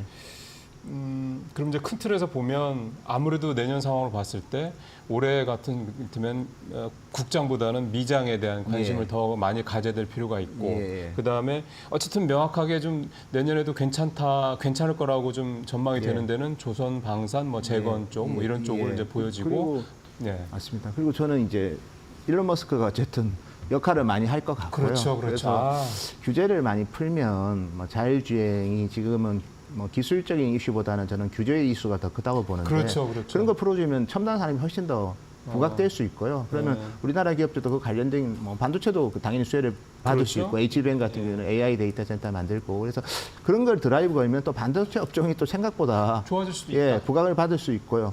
그다음에 뭐 우주 산업 같은 그렇죠, 것도 그렇죠. 그렇고 그래서 예. 저는 오히려 우리 뭐 규제를 많이 없애는 방향으로 그게 가버리면 또 중요하네요. 저는 그거는 실질적으로 또 새로운 또 주도주가 될 수도 있을 그렇죠. 것 같아요. 예. 지금 말씀하신 이제 머스크의 변수를 좀 말씀을 예. 하셨는데 그게 규제 완화 쪽으로 상당히 드라이브를 걸 수 있고 그래서 FSD 완전 자율주행도 그렇고 뭐 예. 당연히 AI가 붙을 수밖에 없고 로봇 예. 그 다음에 HBM 같은 이런 반도체 그 AI 반도체가 되겠죠. 맞습니다. 그래서 예. 한국 우리 기업 중에도 이제 우리나라 전체 우리 코스피에서도 뭐 코스닥 포함해서 그런 업종 비중이 치총 비중이 높잖아요. 네. 그쪽이 부각이 되면 또 코스피 주가 상승에 또 도움이 될 수도 있는데 아직은 좀 지켜봐야 될 단계인 것 같습니다. 그래도 오늘 밸런스를 잘 맞춰주셨습니다. 처음엔 좀 우울했는데 예. 끝까지 말씀 듣고 나니까 예. 조금 마음이 가벼워지는 측면도 좀 예. 있습니다. 오늘 노은창 현대증권 센터장 모시고 좀 큰 틀, 그다음에 세부적인 부분에 대해서 어떻게 내년 보고 계신지 말씀 들어봤습니다. 선생님 말씀 잘 들었습니다. 감사합니다. 예, 자 이제 마켓 나우 일부로 넘어가도록 하겠습니다. 오늘 또 장 어떻게 될지 저희가 또 좀 여러 가지 투자 전략 또 업종들 잘 미리 좀 짚어드리도록 하겠습니다. 고맙습니다.